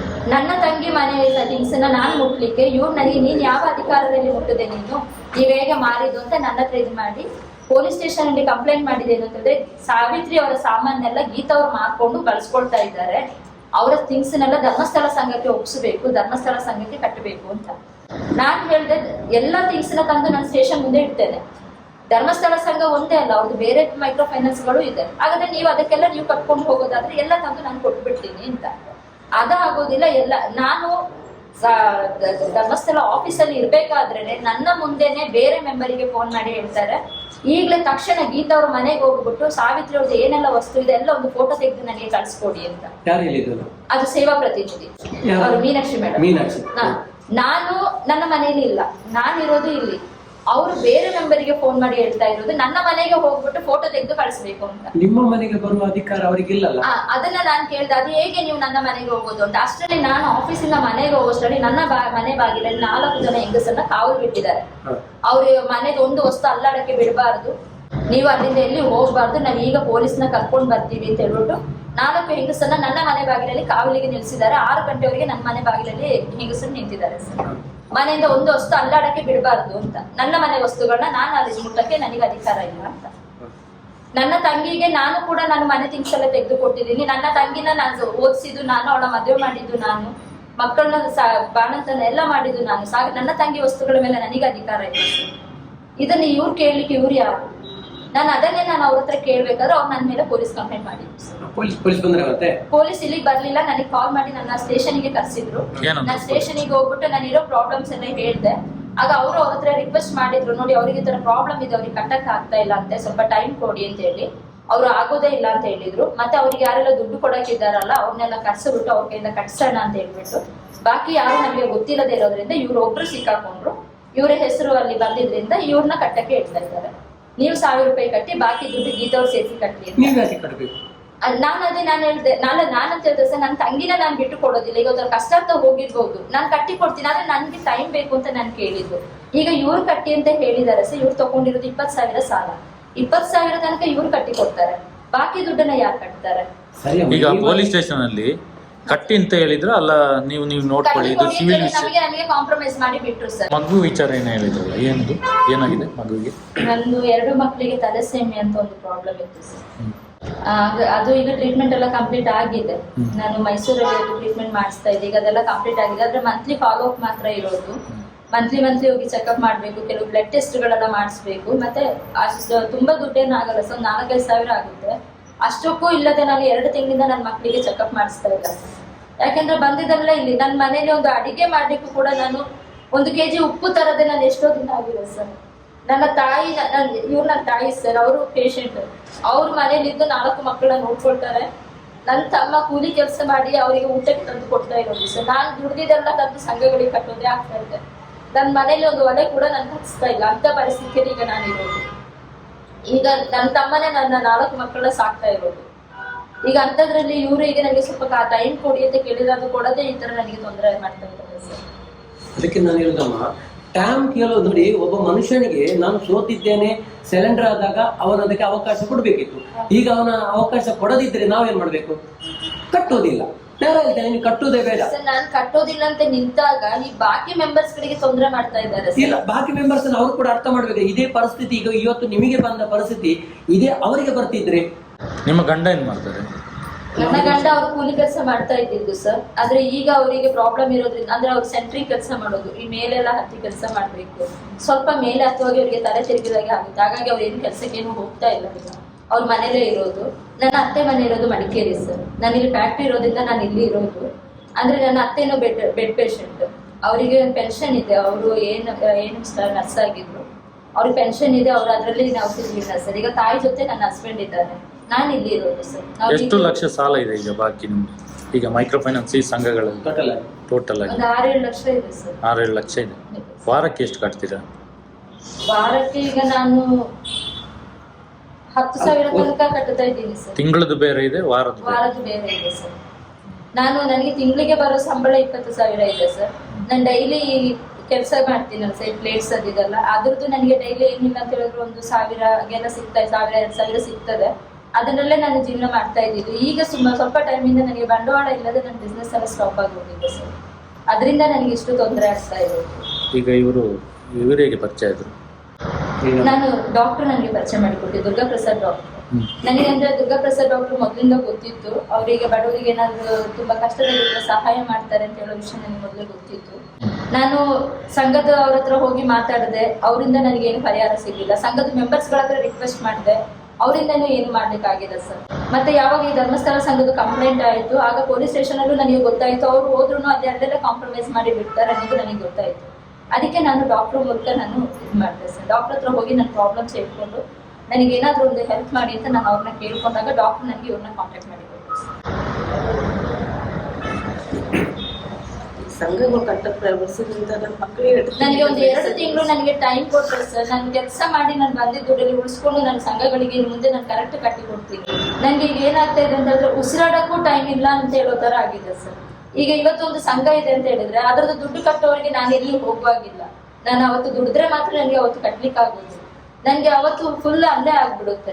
ಕಟ್ಟೋ ತನಕ ನಾನೆಲ್ಲಾದ್ರೂ ಹೋದ್ರೆ ಬಾಕಿ ಮೆಂಬರ್ಸ್ ಇಲ್ಲಿ ಎದ್ದೇಳಕ್ಕೆ ಬಿಡೋದಿಲ್ಲ. ನನ್ನಿಂದಾಗಿ 9 ಜನ ಕೂಲಿ ಕೆಲಸ ಮಾಡೋರು ಕೆಲಸ ಬಿಟ್ಟು ಅಲ್ಲಿ ಕುತ್ಕೊಳ್ಬೇಕು ಸರ್. ಇಲ್ಲಾಂದ್ರೆ ಅವ್ರುಗಳು ಕಟ್ಟಬೇಕಾಗ್ತದೆ. ಅವ್ರದೇ ಅವ್ರ ನಂತರನೇ ಎಷ್ಟೋ ಜನ 7-8 ಸಂಘಗಳಲ್ಲಿ ಇದ್ದು ಕಟ್ಟೋರು ತುಂಬಾ ಕಷ್ಟದಲ್ಲಿ ಕಟ್ತಾ ಇದ್ದಾರೆ. ಇನ್ನು ನಮ್ದು ಕಟ್ಟಿ ಅಂತ ಹೇಳಿದ್ರೆ ಅವ್ರು ಎಲ್ಲಿಂದ ಕಟ್ಟುತ್ತಾರೆ ಸರ್. ಹಾಗಾಗಿ ನಾನು ಬೇರೆಯವ್ರ ಕಷ್ಟನೂ ಅರ್ಥ ಮಾಡ್ಕೊಂಡು ನಾನು ಈ ಒಂದು ಇದಕ್ಕೆ ಬಂದಿದ್ದು ಸರ್. ಇವ್ರದ್ದು ಈ ತರ ಒಂದು ಪ್ರೆಷರ್ಗೆ ಎಷ್ಟೋ ಸಲ ನಾನೇ ಊರ್ ಬಿಟ್ಟು ಹೋಗ್ಬಿಡುವ ಅಂತ ಆಗ್ತದೆ ಸರ್. ಆದ್ರೆ ನಾವು ಮಕ್ಕಳೆಲ್ಲ ಬಿಟ್ಟು ಊರ್ ಬಿಟ್ಟು ಹೋದ್ರೆ ನಾವ್ ಹೇಗೆ ಸರ್ ಬದುಕಲಿಕ್ಕಾಗುತ್ತೆ? ನಮ್ಗೆ ಊರ್ ಬಿಟ್ಟು ಹೋಗೋ ಉದ್ದೇಶನೂ ಇಲ್ಲ ನಮಗೆ ಇಲ್ಲ. ಆದ್ರೆ ಈ ತರ ಪ್ರೆಷರ್ ಇದ್ದಾಗ ಮತ್ತೆ ನಮಗೆ ಬೇರೆ ದಾರಿ ಇಲ್ಲದೆ ಈಗ ಅದೇ ಮಾಡ್ಬೇಕಾಗುತ್ತೆ ಸರ್. ಆ ತರ ಆಗ್ಬಿಟ್ಟಿದೆ ನಮಗೆ. ಹಗಲು ರಾತ್ರಿ ಮನೆ ಹತ್ರ ಜನ ಸರ್. ಬೆಳಿಗ್ಗೆ ಎದ್ದೇಳೋ ಮುಂಚೆ ಬಂದು ಬಾಗಿಲು ತಟ್ಟುತ್ತಾರೆ, ರಾತ್ರಿ ಆದ್ರೂ ಮನೆ ಹತ್ರ ಇರ್ತಾರೆ. ಯಾಕಂದ್ರೆ ಅವ್ರಿಗೆ ಇವರಷ್ಟು ಪ್ರೆಷರ್ ಆಗ್ತಾ ಇದ್ದಾರೆ. ಅದು ಅಲ್ಲದೆ ಈ ಧರ್ಮಸ್ಥಳ ಸಂಘದ ಇದಕ್ಕಾಗಿ ಡೈಲಿ ಆ ಮೆಂಬರ್ಸ್ ಗಳು ನಮ್ಮ ಮನೆಗೆ ಬರ್ತಾ ಇದ್ರು ಸರ್. ಅದರಲ್ಲಿ ಇವರು ಇದ್ದಾರೆ ಗ್ರೂಪ್ ಅಲ್ಲಿ. ನೀವು ಹೋಗಿ ಅವರ ಮನೆಗೆ ಹೋಗಿ ನೀವು ಮಾತಾಡಿ ಕಲೆಕ್ಟ್ ಮಾಡ್ಬೇಕು ಅಂತ ಹೇಳೋದ್ರಿಂದ ಈ 5 ಜನ ಒಂದು ಗ್ರೂಪ್ ಅಲ್ಲಿ ಇರೋದು. ಅದರಲ್ಲಿ ಒಂದು ನನ್ನ ತಂಗಿ, ಇನ್ನು 4 ಮೆಂಬರ್ಸ್ ಡೈಲಿ ನನ್ನ ಮನೆಗೆ ಬರ್ತಾ ಇದ್ರು. ರಾತ್ರಿನೂ ಬರ್ತಾ ಇದ್ರು, ಬೆಳಿಗ್ಗೆನೂ ಬರ್ತಾ ಇದ್ರು ದುಡ್ಡು ಕಟ್ಟಿಕೊಡಿ ಅಂತ. ನಿಮ್ಮ ಅಕ್ಕಪಕ್ಕದ ಮನೆಯವರ ಅಲ್ಲ ಬೇರೆ? ಅಕ್ಕಪಕ್ಕದ ಮನೆಯವರೇ ಸರ್. ಈಗ ನಿಮಗೆ ಆಗಿರುವಂತ ಪರಿಸ್ಥಿತಿ ಊರಲ್ಲಿ ಬೇರೆ ಯಾರಿಗೂ ಇದೆಯಾ? ಇದೇ ತರ ಕಷ್ಟ ಇದೆಯಾ? ಕಷ್ಟಪಟ್ಟು ಕಟ್ತಾ ಇದ್ದಾರೆ ಸರ್? ಕಷ್ಟಪಟ್ಟು ಕಟ್ಟೋರು ಇದ್ದಾರೆ ಸರ್, ಆದ್ರೆ ಯಾರು ಮುಂದೆ ಬರ್ಲಿಕ್ಕೆ ಯಾರು ಇದ್ದಿಲ್ಲ ಸರ್. ನಾನು ಮೊನ್ನೆ ಕೂಡ ನನಗೂ ಒಬ್ರು ಇದೇ ರೀತಿ ಕಷ್ಟದಲ್ಲಿರೋದ್ರ ಮಾತಾಡುವಾಗ, ಅಯ್ಯೋ ಬೇಡ ನಮಗೆ ಅಂತ ಸವಾಸನೆ ಬೇಡ, ಬೇಕಾದ್ರೆ ಸಾಲ ಮಾಡಿ ಆದ್ರೂ ಕಟ್ಟುತ್ತೀವಿ, ನಮಗೆ ಅಂತ ಇದೇ ಬೇಡ ಅಂತ ಹೇಳ್ತಾರೆ. ಭಯನೋ ಇಲ್ಲ ಬೇರೆ ಏನೋ ಅಂತ ಗೊತ್ತಿಲ್ಲ ಸರ್, ಆದ್ರೆ ಯಾರು ಮುಂದೆ ಬರ್ಲಿಕ್ಕೆ ರೆಡಿ ಇಲ್ಲ. ಆದ್ರೆ ನಾನು ನನ್ನ ಒಂದು ಕಷ್ಟಕ್ಕೋಸ್ಕರ ನಾನೀಗ ಇದು ಮಾಡಿದ, ನನಗೆ ಬೇರೆ ದಾರಿ ಇಲ್ಲ ಸರ್. ಅದಕ್ಕೋಸ್ಕರ ನಾನೀಗ ಬಂದಿರೋದು. ಯಾಕಂದ್ರೆ ನನ್ನ ಮಕ್ಕಳನ್ನ ಸಾಕ್ಲಿಕ್ಕೂ ಕೂಡ ನನ್ನ ಕೈಲಿ ಆಗ್ತಾ ಇಲ್ಲ ಸರ್. ನಾನು ಬೆಳಿಗ್ಗೆ 6:00 ಎದ್ದು ಹೋದ್ರೆ ರಾತ್ರಿ 11:00 ನನ್ನ ಮನೆಗೆ ಬರೋದು. ನನ್ನ ಮಕ್ಕಳ ಮುಖ ಕೂಡ ನಾನು ನೋಡ್ಲಿಕ್ಕೆ ಆಗ್ತಾ ಇಲ್ಲ. ನನ್ನ ಮಕ್ಕಳನ್ನ ನನ್ನ ತಾಯಿ ನನ್ನ ತಮ್ಮ ಸಾಕ್ತಾ ಇರೋದು. ನಿಮ್ಮ ಅಕ್ಕಪಕ್ಕದ ಅಕ್ಕಪಕ್ಕದ ಮನೆಯವರೇ ಸರ್. ಅವ್ರೇನು ನಿಮ್ಮ ಏನು ಅರ್ಥನಾಗಿಲ್ಲ ಅವರಿಗೆ ನಿಮ್ಮ ಸಮಸ್ಯೆ? ಸರ್ ಅವರಿಗೆ ಎಲ್ಲರಿಗೂ ಅರ್ಥ ಆಗ್ತಾ, ಅವ್ರು ಬಂದು ಹೇಳ್ತಾರೆ ಸರ್, ನಮಗೂ ನಿಮ್ಮ ಕಷ್ಟ ನಮಗೆ ಗೊತ್ತಾಗ್ತಾ ಇದೆ. ಅದರಲ್ಲಿ ನನಗೂ ನನ್ನ ಮಗುದ ಟ್ರೀಟ್ಮೆಂಟ್ ಟೈಮ್ ಅಲ್ಲಿ ಅವರು ಸಂಘದಲ್ಲೆಲ್ಲ ಮಾಡಿದವರು ಇದ್ದಾರೆ ಸರ್. ಇಲ್ಲ ಅಂತ ಅಲ್ಲ, ಅವ್ರು 1,50,000 ತೆಗೆದು ಕೊಟ್ಟವರು ಇದ್ದಾರೆ. 50 ಲಕ್ಷ ಅವ್ರು ಹೇಳೋದೇನು ಅಂತ ಹೇಳಿದ್ರೆ ಇವ್ರು ನಮಗೆ ಪ್ರೆಷರ್ ಆಗ್ತಾ ಇದ್ದಾರೆ. ಈಗ ಸಂಘದವರು ಮತ್ತೆ ಮನೆಗೆ ಬಂದವರು ಏನೇನು ಬೈದಿದ್ದಾರೆ ನಿಮ್ಗೆ? ಎಂತೆಲ್ಲ ಬೈದಿದ್ದಾರೆ? ಅದೇ ಸರ್, ಮಕ್ಕಳನ್ನ ಬೀದಿಗೆ ಬಿಡಿ ಅಂದ್ರೆ ಸಂಘದ ಮೆಂಬರ್ ಬಂದವ್ರು, ಮನೆಗೆ ಬಂದವರು ಯಾರು ಏನು ಬೈಯೋದೇನ್ ಮಾಡ್ತಾ ಇಲ್ಲ ಸರ್. ದುಡ್ಡು ಕಟ್ಟಿ ಕೊಡಿ ಅಂತ ಹೇಳ್ಬಿಟ್ಟು ಮನೆ ಬಾಗಿಲಲ್ಲಿ ಬಂದು ಕೂರ್ತಾ ಇದ್ದಾರೆ ಅಷ್ಟೇ. ಮತ್ತೆ ಇವರು ಸೇವಾ ಪ್ರತಿನಿಧಿ ಮತ್ತೆ ಅವರ ಸ್ಟಾಫ್ ಗಳು ಮಾತಾಡಿರೋ ಮಾತು ಏನಂತ ಹೇಳಿದ್ದಾರೆ? ಅದೇ ಸರ್, ಅವರ ಮಕ್ಕಳಿಗೆ ಭಿಕ್ಷೆ ಬೇಡಿಸ್ಬಿಟ್ಟು ಸಂಘಕ್ಕೆ ಕಟ್ಲಿ, ಅವ್ರ ಮಕ್ಕಳನ್ನ ನಿಮ್ಮ ಮನೇಲಿ ಯಾಕೆ ಇಟ್ಕೊಂಡಿದ್ದೀರಾ? ನಿಮ್ಮ ಮನೇಲಿ ಇಟ್ಕೊಂಡಿದ್ದಕ್ಕೆಲ್ಲ ಅವ್ರು ಹೋಗಿ ಎಲ್ಲೋ ಆರಾಮಲ್ಲಿ ಇರೋದು, ನೀವು ಅವ್ರನ್ನ ಬೀದಿಗೆ ಬಿಡಿ, ಆಗ ಅವ್ರ ತಂದೆ ತಾಯಿ ಉಟ್ಕೊಂಡು ಬರ್ತಾರೆ. ಆ ಹೆಣ್ಣು ಮಕ್ಕಳು ನೀವ್ಯಾಕೆ ಮನೇಲಿ ಇಟ್ಕೊಂಡು ಸಾಕಬೇಕು? ಬಿಡಿ, ಹೊರಗಡೆಗೆ ಬಿಡಿ, ಎಲ್ಲಾದ್ರೂ ಹೋಗಿ ಬದುಕೊಳ್ಳಿ ಅವರು. ಆತರ ಎಲ್ಲ ಮಾತಾಡಿದ್ದಾರೆ. ಎಷ್ಟು ವರ್ಷದ? ಮತ್ತೆ ಅವರ ಮನೆ ಸಾಮಾನು ನಮಗೆ ಕೊಡಿ, ಮನೆ ಸಾಮಾನೆಲ್ಲ ನಮಗೆ ಕೊಟ್ಬಿಟ್ಟು ನಮ್ಮ ಸಂಘ ಕ್ಲಿಯರ್ ಮಾಡಿ. ಮಕ್ಕಳು ಎಷ್ಟು ವರ್ಷದ ಮಕ್ಕಳು? ಮಕ್ಕಳು ದೊಡ್ಡವಳು 8th ಸ್ಟ್ಯಾಂಡರ್ಡ್ ಸರ್, ಅವ್ರಿಗೆ 13 ವರ್ಷ, ಚಿಕ್ಕವಳಿಗೆ 11 ವರ್ಷ. ನಿಮ್ಮ ಮಕ್ಕಳಿಗೆ? ನನ್ನ ಮಗನಿಗೆ 13 ವರ್ಷ, ಮಗಳಿಗೆ 7 ವರ್ಷ ಸರ್. ಈಗ ಈ 4 ಮಕ್ಕಳನ್ನ ನನ್ನ ತಮ್ಮ ಸಾಕ್ತಾ ಇರೋದು ಸರ್. ನನಗೆ ನನ್ನ ಮಕ್ಕಳಿಗೆ ನನಗೆ ಒಂದು ಚಾಕ್ಲೇಟ್ ತಂದು ಕೊಡ್ಲಿಕ್ಕೂ ಕೂಡ ಆಗ್ತಾ ಇಲ್ಲ ಸರ್. 2 ತಿಂಗಳಿಂದ ನನ್ನ ಮಕ್ಕಳ ಮೆಡಿಸಿನ್ ಕೂಡ ನಾನು ತಂದು ಕೊಡ್ತಾ ಇಲ್ಲ. ಅದ್ಯಾವುದು ಬ್ಲಡ್ ಚೇಂಜ್ ಮಾಡ್ಬೇಕೇನಂತ ಹೇಳಿ ಅದು ಈಗ ಆ ಟ್ರೀಟ್ಮೆಂಟ್ ನಾನು ಮಾಡಿಸ್ಲಿಲ್ಲ ಸರ್. ಅದು ಗವರ್ಮೆಂಟ್ ಅಲ್ಲಿ ಫ್ರೀ ಆಗಿ ಆಗುತ್ತೆ. ನಾನೀಗ ಯಾರಿಗೆ? ನನ್ನ 2 ಮಕ್ಕಳಿಗೆ. 2 ಮಕ್ಕಳಿಗೆ ಆದ್ರೆ ಈಗ ಆ ಟ್ರೀಟ್ಮೆಂಟ್ ಕಂಪ್ಲೀಟ್ ಆಗಿದೆ. ಇನ್ನು ನಾರ್ಮಲ್ ಸಪ್ಲಿಮೆಂಟ್ಸ್ ಮೆಡಿಸಿನ್ ಅಂತದ್ದು ಮಾತ್ರ ಮಂತ್ಲಿ ಚೆಕ್ಅಪ್ ಮಾಡ್ಬೇಕು.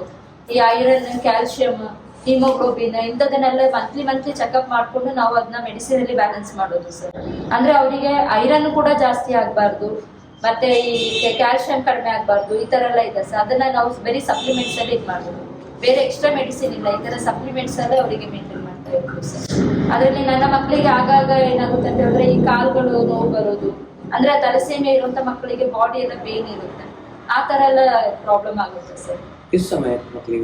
ಈಗ ಕರೆಕ್ಟ್ 1 ವರ್ಷ ಆಯ್ತು ಸರ್. ಕಳೆದ ವರ್ಷ ಜನವರಿ 1ಗೆ ನನ್ನ ಮಗನಿಗೆ ಪ್ರಾಬ್ಲಮ್ ಆಗಿ ಅವನು ತಲೆ ತೆರಿಗೆ ಬಿದ್ದು ಎಲ್ಲ ಆಗಿ ನಾವು ಹಾಸ್ಪಿಟಲ್ಗೆ ಹೋಗಿದ್ವಿ ಸರ್. ಆಗ್ಲೇ ನಮಗೆ ಗೊತ್ತಾಗಿದ್ದು ಈ ತರ ಒಂದು ಕಾಯಿಲೆ ಇದೆ ಅಂತ ಹೇಳ್ಬಿಟ್ಟು. ಅದಾದ್ಮೇಲೆ ಫ್ಯಾಮಿಲಿಲಿ ಎಲ್ಲರಿಗೂ ಟೆಸ್ಟ್ ಮಾಡ್ಬೇಕು ಅಂತ ಆಗ್ಬೇಕಾದ್ರೆ ಎಲ್ಲರಿಗೂ ಮಾಡಿಸ್ಬೇಕಾದ್ರೆ ಹಸ್ಬೆಂಡಿಗೂ 2 ಮಕ್ಕಳಿಗಿದೆ ಅಂತ ಗೊತ್ತಾಯ್ತು ಸರ್. ನನಗೆ ಮಾತ್ರ ಇಲ್ಲ, ಹಸ್ಬೆಂಡಿಗೆ 2 ಮಕ್ಕಳಿಗೆ ಇದೆ. ಅದು ಜೀನಿಂದ ಬಂದಿರುವಂತ ಪ್ರಾಬ್ಲಮ್. ಅದರಲ್ಲಿ ಒಂದು ಮಗುಗೆ ಮೇಜರ್, ಒಂದು ಮಗು ಮೈನರ್ ಸರ್. ಅದರಲ್ಲಿ ಗಂಡು ಮಕ್ಕಳಿಗೆ ಅವ್ರದ್ದು 18-20 ವರ್ಷ ಆಗೋ ತನಕ ಆದ್ಮೇಲೆ ಏನು ಪ್ರಾಬ್ಲಮ್ ಆಗಲ್ಲ. ಅಂದ್ರೆ ಅವ್ರ ಬಾಡಿಲಿ ಇಮ್ಯುನಿಟಿ ಸೇರುವಾಗ ಈ ಒಂದು ಪ್ರಾಬ್ಲಮ್ ಇದ್ರೂ ಕೂಡ ಅವರು ಎಲ್ಲಾ ತರ ನಾರ್ಮಲ್ ಆಗಿ ಇರ್ತಾರೆ. ಆದ್ರೆ ಹೆಣ್ಣು ಮಕ್ಕಳಿಗೆ ಸ್ವಲ್ಪ ಪ್ರಾಬ್ಲಮ್ ಆಗುತ್ತೆ ಅಂತ, ಅಂದ್ರೆ ಈ ಪೀರಿಯಡ್ಸ್ ಟೈಮಲ್ಲಿ ಆಗಿರ್ಬೋದು, ಇಲ್ಲ ಡೆಲಿವರಿ ಟೈಮಲ್ಲಿ ಬ್ಲಡ್ ಲಾಸ್ ಆಗುವಂತ ಟೈಮಲ್ಲಿ ಸ್ವಲ್ಪ ಪ್ರಾಬ್ಲಮ್ ಆಗುತ್ತೆ ಅಂತ. ಆದ್ರೆ ಈಗ ಮಕ್ಕಳು ಎಲ್ಲರ ತರ ಚೆನ್ನಾಗೇ ಇದ್ದಾರೆ. ಆದ್ರೆ ಮಧ್ಯೆ ಸಣ್ಣ ಪುಟ್ಟ ಪ್ರಾಬ್ಲಮ್ಸ್ ಅಲ್ಲದೆ ಬೇರೆ ಏನೂ ಇಲ್ಲ. ಆದ್ರೆ ಮಂತ್ಲಿ ರೆಗ್ಯುಲರ್ ಚೆಕ್ಅಪ್ ಮಾಡಿಸ್ತಾ ಇರ್ಬೇಕು, ಮತ್ತೆ ಅವ್ರಿಗೆ ಸಪ್ಲಿಮೆಂಟ್ಸ್ ಎಲ್ಲ ಕೊಡ್ತಾ ಇರ್ಬೇಕು ಸರ್. ನನಗೆ ಇವಾಗ ಒಂದು ಒಳ್ಳೆ ಫುಡ್ಡೇ ಕೊಡ್ಲಿಕ್ಕೆ ಆಗ್ತಾ ಇಲ್ಲ. ನನಗೆ ಯಾವ ತರ ಪರಿಸ್ಥಿತಿಯಲ್ಲಿ ಆಗ್ಬಿಟ್ಟಿದ್ದೀನಿ ಸರ್.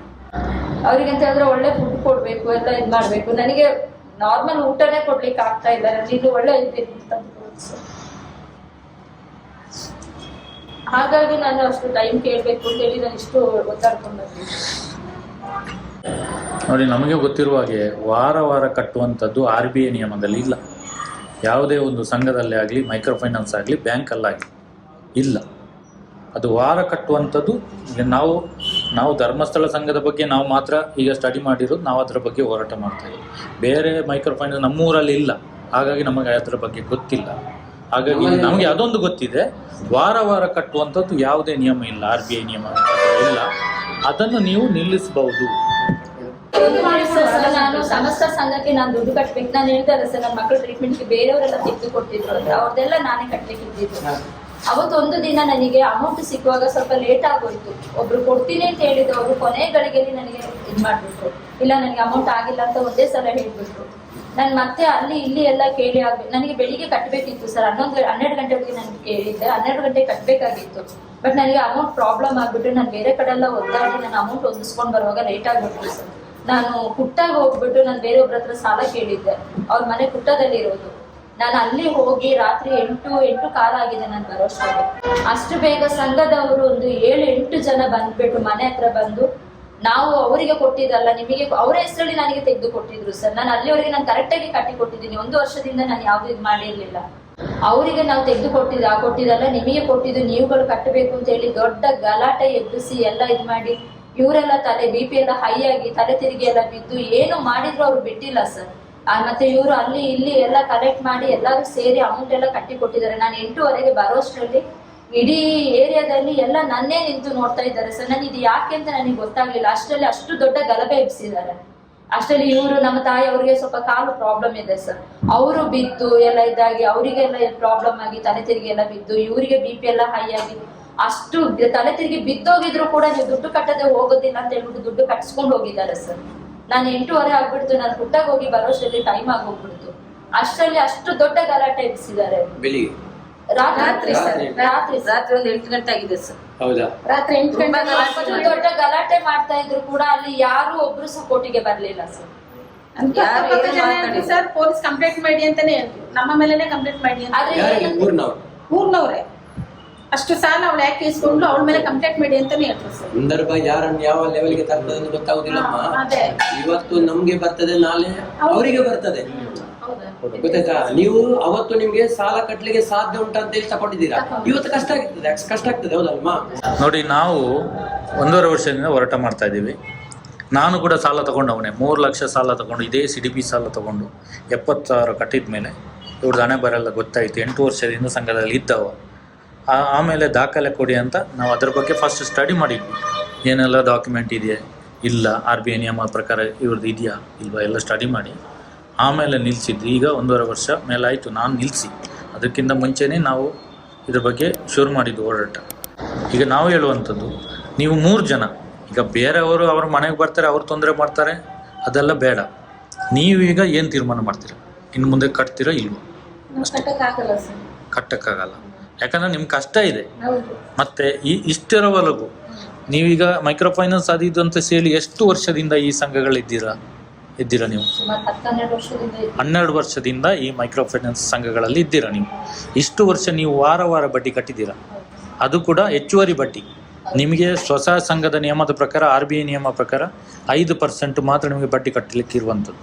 5ರಿಂದ 8%, ಅದರಲ್ಲೂ 10%ವರೆಗೂ ಬಡ್ಡಿ ಹಾಕ್ತಾರೆ. ಅದರಲ್ಲಿ 5%ವರೆಗೂ ನಿಮಗೆ ಸರ್ಕಾರದಿಂದ ಸಬ್ಸಿಡಿ ಬರ್ತದೆ. ಆದರೆ ಅದೆಲ್ಲ ಇವರೆಲ್ಲ ತಿಂದಿದ್ದಾರೆ. ಮತ್ತು ವಾರದ ಬಡ್ಡಿ ನಿಮ್ಗೆ ಗೊತ್ತಾಗಲ್ಲ. ಧರ್ಮಸ್ಥಳ ಸಂಘದಲ್ಲಿ ನೀವು ಇನ್ಶೂರೆನ್ಸ್ ಮಾಡಬೇಕು, PRK ಮಾಡಬೇಕು, ಅದು ತೊಗೊಳ್ಬೇಕು, ಇದು ತೊಗೊಳ್ಬೇಕು, ಪುಸ್ತಕ ತೊಗೊಳ್ಬೇಕು ಅಂತ ಎಲ್ಲ ಬಡ್ಡಿ ಮೇಲೆ ಅದಕ್ಕೂ ಬಡ್ಡಿ ಹಾಕ್ತಾರೆ. ನೀವು 1 ಲಕ್ಷಕ್ಕೆ 2 ಲಕ್ಷ ಕಟ್ತೀರಾ, ಅದು ಗೊತ್ತಾಗಲ್ಲ ನಿಮಗೆ. ಅಲ್ಲಿ ಲೆಕ್ಕಾಚಾರ ಮಾಡಿದಾಗ ಮಾತ್ರ ನಿಮ್ಗೆ ಗೊತ್ತಾಗುತ್ತೆ, ಪುಸ್ತಕದ ಲೆಕ್ಕಾಚಾರ ಮಾಡುವಾಗ ಮಾತ್ರ ನಿಮ್ಗೆ ಗೊತ್ತಾಗ್ತದೆ. ಹಾಗಾಗಿ ನೀವು ಇಲ್ಲಿವರೆಗೂ ಕಟ್ಟಿದ್ದು ಜಾಸ್ತಿ ಆಗಿದೆ. ಹಾಗಾಗಿ ಈಗೇನು ಕೋರ್ಟಿಂದ ಆದೇಶ ಆಗಿದೆ, ಇದ್ರ ಬಗ್ಗೆ ತನಿಖೆ ಆಗಬೇಕು, ವರದಿ ಕೊಡಿ ಎಲ್ಲ ಪೊಲೀಸ್ ಸ್ಟೇಷನ್ಗಳಿಗೆ. ಇಲ್ಲಿನ ಪೊಲೀಸ್ ಸ್ಟೇಷನ್ ಕೂಡ ಆದೇಶ ಬಂದಿರ್ಬೋದು, ಅದು ಚೆಕ್ ಮಾಡುವ. ಈಗ ತನಿಖೆ ಆಗಬೇಕು ಅಂತ ಆದೇಶ ಕೊಟ್ಟಾಗ ಈ ವರದಿ ಕೊಡಿ ಅಂತ ಆದೇಶ ಕೊಟ್ಟಿದ್ದಾರೆ ಪೊಲೀಸ್ ಸ್ಟೇಷನ್ಗಳಿಗೆ. ಈಗ ಇಲ್ಲೆಲ್ಲ ಏನು ನಡೀತಾ ಇದೆ, ನಾವು ಕಂಪ್ಲೇಂಟ್ ಕೊಟ್ಟಾಗ ಅದನ್ನು ತನಿಖೆ ಮಾಡಿ ಅವರು ವರದಿ ಕೊಟ್ಟಾಗ ಕೋರ್ಟಲ್ಲಿ ಯಾವಾಗ ಆದೇಶ ಜಡ್ಜ್ಮೆಂಟ್ ಬರ್ತದೆ ಅಂದರೆ ಧರ್ಮಸ್ಥಳ ಸಂಘ ಸರಿಯಾಗಿದೆ ಅಂತ ಆದೇಶ ಬಂದಾಗ ಡಾಕ್ಯುಮೆಂಟ್ ಉಂಟು, ಕರೆಕ್ಟ್ ಉಂಟು ಆದ್ರೆ ಮಾತ್ರ ಕಟ್ಲಿಕ್ಕೆ, ಮಾತ್ರ ಕಟ್ಟಿ ₹1 ಹಣ ಕಟ್ಟುವುದು ಬೇಡ. ನಾವು ಕಟ್ಟೋದು ಬೇಡ ಅಂತ ಹೇಳುವುದಿಲ್ಲ. ಅದು ಕಾನೂನು ಪ್ರಕಾರವಾಗಿ ಇದೆಯಾ, ಕಾನೂನು ಪ್ರಕಾರವಾಗಿ ನಿಮಗೆ ಬ್ಯಾಂಕಿಂದನೇ ಕೊಟ್ಟಿದ್ದಾರಾ, ಎಷ್ಟು ಬಡ್ಡಿಗೆ ಕೊಟ್ಟಿದ್ದಾರೆ, ಅದೆಲ್ಲ ತೀರ್ಮಾನ ಕೋರ್ಟಲ್ಲಿ ಆಗಬೇಕು. ಅದಾದ ನಂತರ ಮತ್ತೆ ಮೈಕ್ರೋ ಫೈನಾನ್ಸ್ ಬಗ್ಗೆನೇ ಈಗ ಎಲ್ಲ ಸದನದಲ್ಲಿ ಕೂಡ ಚರ್ಚೆ ಆಗ್ತಾ ಇದೆ, ಅದರಲ್ಲಿ ತೊಂದರೆ ಮಾಡ್ತಾ ಇದ್ದಾರೆ. ಅದ್ರ ಬಗ್ಗೆ ಈಗ ಕಾನೂನು ಏನೋ ಒಂದು ಹೊಸ ಕಾನೂನು ಜಾರಿ ಆಗಲಿಕ್ಕೆ ಎಲ್ಲ ತಯಾರಿ ನಡೀತಾ ಇದೆ.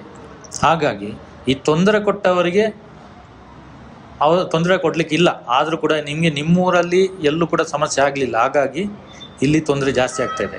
ಇಲ್ಲಿ ಯಾರು ಕೂಡ ಇದ್ರ ಬಗ್ಗೆ ಮುಂದೆ ನಿಂತು ಮಾತಾಡಲಿಕ್ಕೆ ಮತ್ತು ಕಂಪ್ಲೇಂಟ್ ಕೊಡಲಿಕ್ಕೆ ಇಲ್ಲಿವರೆಗೂ ಯಾರು ಮುಂದೆ ಬಂದಿಲ್ಲ. ಕಂಪ್ಲೇಂಟ್ ಕೊಡಬೇಕು, ಆಮೇಲೆ ನಿಮಗೆ ಅನುಕೂಲ ಆಗುವಾಗ, ಏನು ನಿಮಗೆ ಈಗ ಸಮಸ್ಯೆ ಇದೆ ಅದೆಲ್ಲ ಅನುಕೂಲ ಆಗುವಾಗ ಅವರ ನಿಯಮ ಪ್ರಕಾರ ಅವರು ಸರಿಯಾಗಿದ್ದಾರೆ, ಆ ಕಾನೂನು ಪ್ರಕಾರವಾಗಿ ನೀವು 3 ತಿಂಗಳಿಗೊಮ್ಮೆ ನೀವು ಹಣ ಕಟ್ಟಲಿಕ್ಕೆ ಇರುವಂಥದ್ದು. ಅದು ನೀವು ಮತ್ತೆ ಬ್ಯಾಂಕಿಗೆ ನೋಡಿ, ನಿಮ್ಮೂರಲ್ಲಿ ಇಲ್ಲಿ ಅಭಿಯಾನ ಶುರುವಾಗಿಲ್ಲ, ನಮ್ಮ ಕಡೆಯಲ್ಲಿ ಅಭಿಯಾನ ಶುರುವಾಗಿದೆ. ಒಟ್ಟು ಇಡೀ ರಾಜ್ಯದಲ್ಲಿ 1 ಲಕ್ಷದಷ್ಟು ಸಂಘ ನಿಂತಿದೆ, ಯಾವ ಧರ್ಮಸ್ಥಳ ಸಂಘ. ಆಮೇಲೆ 10 ಲಕ್ಷಕ್ಕಿಂತ ಅಧಿಕ ಜನ ಈಗ ದುಡ್ಡು ಕಟ್ಟೋದನ್ನು ನಿಲ್ಲಿಸಿದ್ದಾರೆ. ಇಲ್ಲಿ ಈಗ ನೀವು 7 ವರ್ಷ 8 ವರ್ಷ 10 ವರ್ಷ ಅಲ್ಲ, ಅಲ್ಲಿ 20 ವರ್ಷ 25 ವರ್ಷವಾದವರು ಇದ್ದಾರೆ. 15 ಲಕ್ಷಕ್ಕಿಂತ ಅಧಿಕ ಸಾಲ ತಗೊಂಡವರು ಕೂಡ ಇದ್ದಾರೆ ಇಲ್ಲಿ ತನಕ. ಹಾಗಾದರೆ ಬಡ್ಡಿ ಎಷ್ಟು ಕಟ್ಟಿರ್ಬೋದು ಲೆಕ್ಕಾಚಾರ ಮಾಡಿ. ಇದೆಲ್ಲ ಲೆಕ್ಕಾಚಾರ ಆಗಲಿ, ತೀರ್ಪು ಬರಲಿ, ಆಮೇಲೆ ಕಟ್ಟಬೇಡಿ ಅಂತ ನಾವು ಹೇಳೋದಿಲ್ಲ. ಈಗ ನಿಮಗೆ ಕಷ್ಟ ಇದೆ, ನಿಮಗೆ ತೊಂದರೆ ಇದೆ, ಈ ತರ ಪರಿಸ್ಥಿತಿಯಲ್ಲಿ ಅವರು ಕೂಡ ಕೇಳೋದು ತಪ್ಪು. ಇದ್ದಾಗ ಇವ್ರು ಏನ್ ಮಾಡ್ತಾ ಇದ್ದಾರೆ ಅಂತ ಹೇಳಿದ್ರೆ ಸರ್, ಬಾಕಿ ಮೆಂಬರ್ಸ್ ಕಟ್ಟಿರ್ತಾರಲ್ಲ ಅವರ ಹಣದಲ್ಲಿ ನಮ್ಮ ಅಮೌಂಟ್ ಅನ್ನ ಅಲ್ಲಿ ಅಡ್ಜಸ್ಟ್ ಮಾಡ್ತಾ ಇದ್ದಾರೆ. 1 ವಾರ ಆಗಿದೆ ಸರ್, ನಾನು 1 ವಾರ ನನ್ನ ಕೈಲಿ ಅಮೌಂಟ್ ಇರ್ಲಿಲ್ಲ, ನಾನು 1 ಗಂಟೆವರೆಗೂ ತುಂಬಾ ಒದ್ದಾಡದೆ ಎಲ್ಲೂ ಆಗ್ಲಿಲ್ಲ. ಕೊನೆಗೆ ಡೈರೆಕ್ಟ್ ಆಫೀಸಿಗೆ ಹೋಗಿ ಹೇಳಿದೆ ನನ್ನ ಕೈಲಿ ಎಲ್ಲೂ ಹಣ ಆಗ್ಲಿಲ್ಲ, ನನಗೆ ಇದು 1 ವಾರ ಕಟ್ಲಿಕ್ಕೆ ಆಗ್ತಾ ಇಲ್ಲ, ನನಗೆ ಟೈಮ್ ಕೊಡಿ, ನನ್ಗೆ ಆಗೋದಿಲ್ಲ ಅಂತ ಹೇಳಿದ್ರು. ಅವ್ರು ಇಲ್ಲ ನೀವು ಕಟ್ಲೇಬೇಕು ಅಂತ ಹೇಳಿ ಒಂದೇ ಇದ್ರಲ್ಲಿ ಹೇಳಿದ್ರು. ನಾನು ಹೇಳ್ದೆ ನನಗೆ ಈಗ ಎಲ್ಲೂ ಇಲ್ಲ, ನೀವು ನನ್ನ ಕೊಂದಾಕಿದ್ರು ನನ್ನ ಕೈಲಿ ದುಡ್ಡಿಲ್ಲ ಅಂತ ಹೇಳುವಾಗ ಬೇರೆ ಮೆಂಬರ್ಸ್ ಗಳದ್ದು ಎಷ್ಟು ಅಮೌಂಟ್ ಇದೆ ಅದರಲ್ಲಿ ಎಲ್ಲರಿಗೂ ಸೇರಿಸಿ ಈಕ್ವಲ್ ಶೇರ್ ಹಾಕ್ಬಿಟ್ಟು ಅವರ ಅಮೌಂಟ್ ನ ನಮಗೆ ಕಟ್ಟಿಕೊಟ್ರು ಸರ್. ಅದು ಗೊತ್ತಾಗಿ ಮೆಂಬರ್ಸ್ ಗಳು ನಾವು ಕಷ್ಟಪಟ್ಟು ಕೂಲಿ ಮಾಡಿ ಕಟ್ಟೋ ದುಡ್ಡು ನಿಮಗೆ ನಿಮ್ಮ ಸಾಲಕ್ಕೆ ಕಟ್ಟಿದ್ದಾರೆ ಅಂತ ಹೇಳಿ ಅವ್ರುಗಳು ನಮ್ಮ ಹತ್ರ ಜಗಳಕ್ಕೆ ನಿಂತರು. ನೋಡಿ, ನೀವು ಹೇಳಿದಿರ ಕಟ್ಲಿಕ್ಕೆ ಇಲ್ಲಲ್ಲ, ಅವ್ರು ಕಟ್ ಮಾಡಿದ್ದಾರೆ. ಅವಾಗ ಅವ್ರು ಮಾಡ್ಬೇಕಾದ್ದು ಏನಂದ್ರೆ, ಅವಾಗ ಅವ್ರು ಮಾಡ್ಬೇಕಾದ್ರೆ ಅಂದ್ರೆ ನನ್ನ ಅಮೌಂಟ್ ಅನ್ನು ಅವರಿಗೆ ಯಾಕೆ ಕಟ್ಟಿದ್ದೀರಾ ಅಂತೇಳಿ ಅವ್ರು ಕಟ್ಟುವುದನ್ನು ನಿಲ್ಲಿಸ್ಬೇಕಿತ್ತು. ಅವಾಗ ನಿಮ್ಗೆ ಬಲ ಬರ್ತಿತ್ತು. ಇವರು ಏನ್ ಮಾಡಿದ್ರು, ಅವರು ಬಂದು ನಿಮ್ಮ ಮೇಲೆ ಜಗಳಕ್ಕೆ ಬಂದ್ರು. ಅದು ಮಾಡಿದ ತಪ್ಪು. ನೀವು ಹೇಳಿದಿರ ಅವ್ರ ಹತ್ರ ಕಟ್ಲಿಕ್ಕೆ? ಅವರ ಯಾರ ಹತ್ರ ಕೇಳ್ಬೇಕು? ಅವಾಗ ನಿಮ್ಮ ಹತ್ರ ಕೇಳ್ಬೇಕಾ ಅವ್ರ ಹತ್ರ ಕೇಳ್ಬೇಕಾ? ಅಲ್ವಾ? ನಿಮ್ಮ ಹತ್ರ ಯಾಕೆ ಕೇಳುದು ಅಲ್ವಾ? ಈಗ ನೀವು ನನ್ನ ಅಮ್ಮನ ಹತ್ರ ತಗೊಳ್ಳಿ, ಚಿಕ್ಕಮ್ಮನ ಹತ್ರ ತಗೊಳ್ಳಿ ನೀವು ಹೇಳಿದ್ರೆ ಓಕೆ. ನೀವು ಹೇಳಲೇ ಇಲ್ಲ, ತನ್ನಷ್ಟಕ್ಕೆ ಅವರಷ್ಟಕ್ಕೆ ಅವರು ಅಮ್ಮನಿಂದ ಚಿಕ್ಕಮ್ಮನಿಂದ ತಗೊಂಡಿದ್ದಾರೆ, ಅದಕ್ಕೆ ನೀವು ಜವಾಬ್ದಾರಿ ಇಲ್ಲ. ನಾಳೆ ಬಂದವರು ಅವರು ಬಂದು ಹೇಳ್ತಾರೆ ಅಂದ್ರು ನಿಮ್ಗೆ ಏನ್ ಗ್ಯಾರಂಟಿ ಉಂಟು ನಿಮ್ಮ ಹಣವನ್ನು ಅವರು ಕಟ್ಟಿದ್ದಾರೆ ಅಂತ? ನೀವು ಪ್ರಶ್ನೆ ಮಾಡ್ಬೋದು ಅವರಿಗೆ, ನೀವು ನನ್ನ ಹಣವನ್ನು ಕಟ್ಟಿದ್ದೀರಿ ಅಂತ ಏನು ನನಗೆ ಗ್ಯಾರಂಟಿ ಉಂಟು ಅಂತ ಕೇಳ್ಬೋದು. ಆದ್ರೆ ಇಲ್ಲಿ ಮೊದಲು ಅಮ್ಮ ನೀವು ತಿಳ್ಕೊಳ್ಳಿ, ನಿಮ್ಗೊಂದು ಧೈರ್ಯ ಇದೆಯಾ ಅಂತ ಫಸ್ಟ್ ಬೇಕು. ಧೈರ್ಯ ಇದೆ ಸರ್, ಅದಕ್ಕಾಗಿ ಇಲ್ಲಿ ಅನ್ಯಾಯ ಆಗುವುದರ ಬಗ್ಗೆ ನನ್ನ ಸ್ವಂತಕ್ಕೆ, ಬೇರೆಯವರು ಬೇಡ, ನನಗೆ ಅನ್ಯಾಯ ಆಗುವುದನ್ನು ನಾನು ವಿರೋಧಿಸ್ತೇನೆ ಅನ್ನುವ ಧೈರ್ಯ ನಿಮ್ಗೆ ಇದೆಯಾ? ಇದೆ ಸರ್. ದೇವರು ನಿಮ್ಗೆ ಸಹಾಯ ಮಾಡ್ತಾರೆ. ಆ ಧೈರ್ಯ ಬಂದ್ರೆ ಇವರು ರೆಡಿ ಮಾಡಿ ಕೊಡ್ತಾರೆ ನೋಡಿ, ಅದು ನೋಡ್ಕೊಳ್ಬೇಕು. ಧೈರ್ಯ ಇದ್ದಿದ್ದಕ್ಕೆ ಅವರು ಮುಂದೆ ಬಂದು, ಇಲ್ಲಾಂದ್ರೆ ಅದನ್ನು ಎಷ್ಟೋ ಜನ ಆತ್ಮಹತ್ಯೆ ಯೋಚನೆ ಮಾಡ್ತಾರೆ. ಇಲ್ಲಾಂದ್ರೆ ಯೋಚನೆ ಮಾಡಿದ್ದೆ ಸರ್, ನಾನು ಯೋಚನೆ ಮಾಡಿದ್ದೆ, ಆದ್ರೆ ನನ್ನ ಮಕ್ಕಳನ್ನ ನಾನು ಯೋಚನೆ ಮಾಡಿ ನಾನು ಅದ್ರಲ್ಲಿ ನಿರ್ಧಾರ ಬಿಟ್ಟಿದ್ದೆ. ಯಾಕಂದ್ರೆ ನನ್ನ ತಾಯಿ ನನ್ನ ಅಷ್ಟು ಕಷ್ಟಪಟ್ಟು ಸಾಕಿದ್ದಾರೆ ಸರ್. ಇವತ್ತಿಗೂ ಅವರ ಕೈ ಕಾಲು ನೋಡಿ ಸರ್, ಸ್ವಲ್ಪ ಜೋರಾಗಿ ನಡೆದು ಬಿಟ್ರೆ ಕಾಲು ಬಿರುಕು ಬಿಟ್ಟು ರಕ್ತ ಬರುತ್ತೆ ಅಂತ ಒಂದು ಪರಿಸ್ಥಿತಿ ಇರೋದು. ನಾನು ಈ ಟೈಮಲ್ಲಿ ನಾನು ಆತರ ಮಾಡ್ಕೊಂಡ್ರೆ ಎಲ್ಲ ಅವರ ತಲೆಗೆ ಬರುತ್ತೆ. ಅವರ ಹೆಸರಲ್ಲಿ ಸರ್ ನಾನು ತಕೊಂಡು ನನ್ನ ಸಂಘಗಳನ್ನ ಕಟ್ಟುತ್ತಾ ಇದ್ದೀನಿ ಸರ್. ನಂದು ಕಟ್ಟಿಲ್ಲ ಅಂತ ಹೇಳಿದ್ರು ನಾನು ಅಲ್ಲಿ ಇಲ್ಲಿ ಏನೋ ಮಾಡಿ ನಾನು ಅವ್ರದ್ದು ಫಸ್ಟ್ ನಂದು ಕಟ್ಟಿಬಿಡ್ತೀನಿ. ಯಾಕೆ ಅಂತ ಹೇಳಿದ್ರೆ ನಾನು ಬೆಳಿಗ್ಗೆ ಹೋಗಿ ರಾತ್ರಿ ಬರೋದು ಸರ್. ಸಂಘದವರೆಲ್ಲ ಬಂದು ನಮ್ಮ ಮನೆ ಬಾಗಿಲಲ್ಲಿ ಕೂತು ಅವರಿಗೆ ತುಂಬಾ ಟಾರ್ಚರ್ ಮಾಡ್ತಾ ಇದ್ದಾರೆ. ಹಾಗಾಗಿ ನಂದು ದುಡ್ಡು ಕಟ್ಟಿಲ್ಲ ಅಂತ ಹೇಳಿದ್ರು ನಾನು ಅವರ ದುಡ್ಡನ್ನ ಮೊದಲು ಕಟ್ಬಿಡ್ತೀನಿ. ಅಷ್ಟು ಪ್ರಾಬ್ಲಮ್ ಆಗ್ತಾ ಇದೆ ಸರ್ ನನಗೆ. ಯಾಕಂದ್ರೆ ಇಡೀ ರಾಜ್ಯದಲ್ಲಿ ಬರೀ ಧರ್ಮಸ್ಥಳ ಸಂಘದಲ್ಲಿ 7,000ಕ್ಕಿಂತ ಅಧಿಕ ಜನ ಆತ್ಮಹತ್ಯೆ ಮಾಡ್ಕೊಂಡಿದ್ದಾರೆ, ಊರು ಬಿಟ್ಟು ಹೋಗಿದ್ದಾರೆ, ಮನೆ ಮಠ ಮಾರಿದ್ದಾರೆ, ಮತ್ತು ಎಲ್ಲೆಲ್ಲೋ ಕದ್ದು ಮುಚ್ಚಿ ಓಡಾಡ್ತಾ ಜೀವನ, ಅದೇ ನಿಮ್ಮ ತಂಗಿ ಥರನೇ ಜೀವನ ಮಾಡ್ತಾ ಇದ್ದಾರೆ.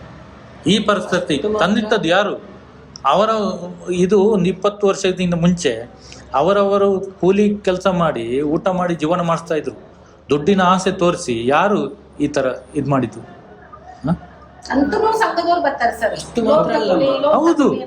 ಬೇಡ ಅಂತ ಹೇಳಿದ್ರು ಕೇಳಲ್ಲ. ನಿಮ್ಮ ಸಾಮರ್ಥ್ಯವನ್ನು ನೋಡಲು ಕೊಟ್ಟದ್ದು ನೋಡಿ, ಅದು ದೊಡ್ಡ ತನ್ನ ಅಪರಾಧ. ಮೈಮಾರಿ ಹಣ ಕಟ್ಟಿದ್ದಾರೆ ಸಂಘಕ್ಕೆ. ಹಾ, ನಮ್ಮ ಹತ್ರ ಇವರ ಸಾಮರ್ಥ್ಯ. ಇವರು ದೊಡ್ಡ ದೊಡ್ಡ ಇಂಡಸ್ಟ್ರಿ ಅವ್ರಿಗೆ ಕೊಟ್ಟು ವ್ಯವಹಾರ ಮಾಡಲಿಲ್ಲ. ನಿಮ್ಮಂತವ್ರ ಹತ್ರ ನಿಮ್ಗೆ ಸಾಮರ್ಥ್ಯ ಇಲ್ಲ ಅಂತ ಗೊತ್ತಿದ್ದೂ ನಿಮ್ಗೆ ಕೊಟ್ಟಿದ್ರು ನೋಡಿ. ನಿಮ್ಮನ್ನು ಈ ರೀತಿಯ ತೊಂದರೆಗೆ ಸಿಲುಕಿಸಿದ್ದು ಅದು ಮೊದಲ ಅಪರಾಧ. ಈಗ ನಿಮ್ಗೆ ನಮ್ಮ ಹಣ ತಗೊಂಡಿದ್ದೀರಿ ನೀವು ಕಟ್ಟಿ ಅಂತ ಹೇಳುವುದಲ್ಲ, ನಿಮ್ಮ ಸಾಮರ್ಥ್ಯ ಇಲ್ಲ ಅನ್ನೋದು ಗೊತ್ತಿದ್ದು ನಿಮಗೆ ಕೊಟ್ಟಿದ್ದಾರೆ ನೋಡಿ. ಆದರೆ ಈ ಹೋರಾಟದಲ್ಲಿ ನೆನಪಿಟ್ಕೊಳ್ಳಿ, ಯಾರು ಶ್ರೀಮಂತರು ಬಂದದಲ್ಲ, ಬಡವರಿಗೆ ಗೊತ್ತಾಗುವುದರಿಂದ ಇಲ್ಲಿ ಬಡವರೇ ಇದ್ದಾರೆ. ಈ ನೋವಿಗೆ ಸ್ಪಂದಿಸಲಿಕ್ಕೆ ಬಂದದ್ದೇ ಈ ಹೋರಾಟದಲ್ಲಿ ಬಡವರು. ಯಾಕಂದ್ರೆ ಹಸಿದವನಿಗೆ ಮಾತ್ರ ಗೊತ್ತಾಗುದು ಊಟದ ಮಹತ್ವ. ಆದ್ರಿಂದಲೇ ಈ ನೋವಿನಲ್ಲಿ ಸ್ಪಂದಿಸಲಿಕ್ಕೆ ಬಡವರೇ ಬಂದಿದ್ದಾರೆ. ಇದು ನಾವು ಮುಂದೆ ಬಂದು ಮಾತಾಡಬೇಕಿದ್ರು. ಸರಿ ತಪ್ಪು ಎಲ್ಲರೂ ಸೇರಿ ತೀರ್ಮಾನ ಮಾಡಬೇಕು. ಅವರು ಹೇಳೋದು ಮಾತ್ರ ಸರಿ ಅಂತ ನಾವು ಒಪ್ಕೋಬಾರ್ದು. ಮನೆಗೆ ಬರಲಿಕ್ಕಿಲ್ಲ, ಅವರು ಇಬ್ಬರಿಗಿಂತ ಜಾಸ್ತಿ ಬರಲಿಕ್ಕಿಲ್ಲ. ಅವ್ರ ID ಕಾರ್ಡ್ ಇರಬೇಕು, ರಜಾ ದಿವಸ ಬರಲಿಕ್ಕಿಲ್ಲ, ಬೆಳಿಗ್ಗೆ 10 ಗಂಟೆಯಿಂದ 5 ಗಂಟೆ ಒಳಗಡೆ ಮಾತ್ರ ಬರಲಿಕ್ಕೆ. ಅದು ಕೂಡ ಪಕ್ಕದ ಮನೆಯವರಿಗೆ ಗೊತ್ತಾಗಬಾರ್ದು ಅವ್ರು ಯಾಕೆ ಬಂದಿದ್ದು.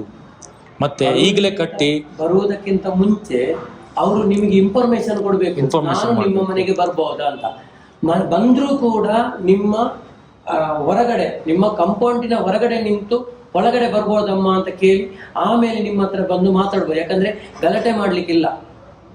ಆಮೇಲೆ ದುಡ್ಡು ಕೂಡ ಅಷ್ಟೇ, ದುಡ್ಡು ಕೂಡ ಕಟ್ಟಿ ಅಂತ ಹೇಳಲಿಕ್ಕಿಲ್ಲ, ಅಲ್ಲಿ ಕಲೆಕ್ಷನ್ ಮಾಡ್ಲಿಕ್ಕೂ ಇಲ್ಲ. ಬ್ಯಾಂಕಲ್ಲಿ ಬಂದು ಮಾತಾಡಿ ಅಂತ ಹೇಳಲಿಕ್ಕೆ ಅಷ್ಟೇ. ಆಮೇಲೆ ಒಂದು ವೇಳೆ ಈಗ ಟೋಟಲ್ ಲಾಸ್ ಆಗಿದ್ದಾರೆ, ನಿಮಗೆ ಕಟ್ಟಲಿಕ್ಕೆ ದುಡ್ಡೇ ಇಲ್ಲ, ವ್ಯವಸ್ಥೆ ಇಲ್ಲ, ಅವರು ಅದಕ್ಕೆ ಕೋರ್ಟಿಗೆ ಹಾಕ್ಬೋದು. ಏನು ನೋಟಿಸ್ ಕೊಡ್ತಾರೆ, ಆಮೇಲೆ ಕೋರ್ಟಿಗೆ ಕರೀತಾರೆ. ಕೋರ್ಟಲ್ಲಿ ನೀವು ನನ್ನ ಹತ್ರ ಏನಿಲ್ಲ, ಆಗ ಕೋರ್ಟಲ್ಲಿ ಏನು ಹೇಳ್ತಾರೆ, ನಿಮ್ಮ ಹತ್ರ ಎಷ್ಟಿದೆ ಅದನ್ನು ಕಟ್ಟಿ ಕ್ಲೋಸ್ ಮಾಡಿಬಿಡಿ. ಆಗ ನೀವು 100 ರೂಪಾಯಿ ಇದೆ ಅಂತ ಹೇಳಿದ್ರು ಕೂಡ 100 ರೂಪಾಯಿ ತಗೊಂಡು ಅಲ್ಲಿಗೆ ನಿಮ್ಮ ಸಾಲ ಮುಕ್ತಾಯ ಆಯಿತು.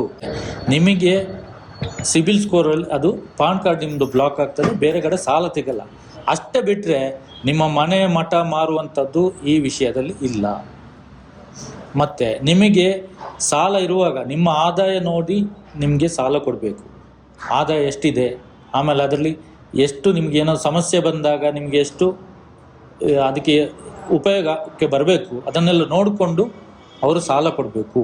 ಬೇರೆ ಸಂಘದಲ್ಲಿದ್ದೀರಾ, ಮೈಕ್ರೋ ಫೈನಾನ್ಸಲ್ಲಿ ಇದ್ದೀರಾ ಅಂತ ಗೊತ್ತಿದ್ರೂ ಕೂಡ, ವಾರಕ್ಕೆ ತಿಂಗಳಿಗೆ ಎಷ್ಟು ಕಟ್ಟಲಿಕ್ಕೆ ಇದೆ ಅಂತ ಗೊತ್ತಿದ್ರೂ ಕೂಡ ನಿಮಗೆ ಸಾಲ ಕೊಡ್ತಾರಲ್ಲ, ಅದು ಅವ್ರದ್ದು ತಪ್ಪು. ನೀವು ತಗೊಂಡಿದ್ದು ನಿಮ್ಮದು ತಪ್ಪಲ್ಲ.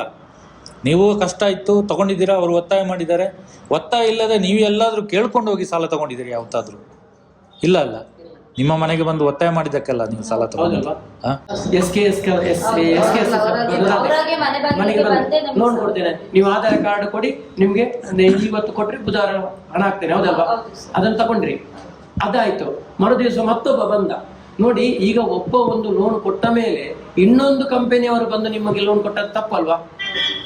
ಧರ್ಮಸ್ಥಳಕ್ಕೆ ನಿಮ್ಮ ಸೇರುವಾಗ ಕೇಳಿದ್ದೀರಿ ನಿಮ್ಗೆ ಬೇರೆ ಸಂಘ ಉಂಟಂತೆ, ಆದ್ರೂ ಕೂಡ ಕೊಟ್ಟಿದ್ದಾರಲ್ಲ, ಕೊಡಿಲ್ವಾ? ಅದು ತಪ್ಪಲ್ವ ಅವ್ರು ಕೊಟ್ಟದ್ದು? ದೇವರ ಹೆಸರು ಹೇಳ್ಕೊಂಡು ಇವರು ಬಡ್ಡಿ ದಂಧೆ ಮಾಡ್ತಾರೆ. ನಿಮ್ಗೆ ಒಂದು ಹೆದರಿಕೆ ಇರ್ಬೋದಮ್ಮ, ಧರ್ಮಸ್ಥಳದ ಹಣ ತಕೊಂಡಿದ್ದೇವೆ, ನಾಳೆ ನಮ್ಗೆ ಧರ್ಮಸ್ಥಳದ ಹಣ ಕಟ್ಟದಿದೆ, ನಮಗೆ ಸಮಸ್ಯೆ ಬರ್ಬಹುದು ಅಂತ. ಈಗ ನಿಮ್ಮ ಹತ್ರ ಹೇಳಿರ್ಬೋದು, ನಿಮ್ಗೆ ಇಷ್ಟೆಲ್ಲ ಸಮಸ್ಯೆ ಬಂದದ್ದು, ನಿಮ್ಮ ಮಕ್ಕಳಿಗೆ ಬಂದದ್ದು ಧರ್ಮಸ್ಥಳದ ಹಣ ಅಂತ ಹೇಳಿದ್ದಾರೆ. ಕರೆಕ್ಟ್ ಅಲ್ವಾ? ಅದು ಮುಂದೊಂದು ಮಾತಲ್ಲಿ ಅದು ಅವ್ರು ಮೀನಾಕ್ಷಿ ಅವರೇ ನಾನು ಅದಕ್ಕೆ ನಿಮ್ಗೆ ಇದನ್ನು ಅವ್ರದ್ದು ದುಡ್ಡು ಕಟ್ಟಿಲ್ಲ ಅಂದ್ರೆ ಮಂಜುನಾಥ ಸ್ವಾಮಿ ಅದು ತೋರಿಸ್ತಾರೆ ಅವರಿಗೆ. ನಿಮ್ಗೆ ನಾನು ಹೇಳ್ತೇನಮ್ಮ, ಈಗ ದೇವರಿಗೆ ಹಣ ನಾವು ಹಾಕ್ಬೇಕಾ, ನಮ್ಗೆ ದೇವರು ಕೊಡ್ಬೇಕಾ? ದೇವರು ಬೇಡುವವರ ನಾವು ಬೇಡುವವರ ಅಲ್ವಾ? ದೇವರ ಹತ್ರ ಬೇಡುವವರು ನಾವಲ್ವಾ? ಹಾಗಾದ್ರೆ ಕೊಡುವವರು ಯಾರು? ದೇವರು. ಹಾಗಾದ್ರೆ ದೇವರಿಗೆ ನಾವು ಹಣ ಕೊಡುದು ಯಾಕೆ? ಯಾವ ದೇವರು ಕೂಡ ನನ್ನ ದುಡ್ಡನ್ನು ಬಡ್ಡಿಗೆ ಕೊಡಿ ಅಂತ ಎಲ್ಲೂ ಹೇಳಿಲ್ಲ. ದೇವರು ಹೇಳಿದಾರ ಬಡ್ಡಿಗೆ ಕೊಡಿ ಅಂತ?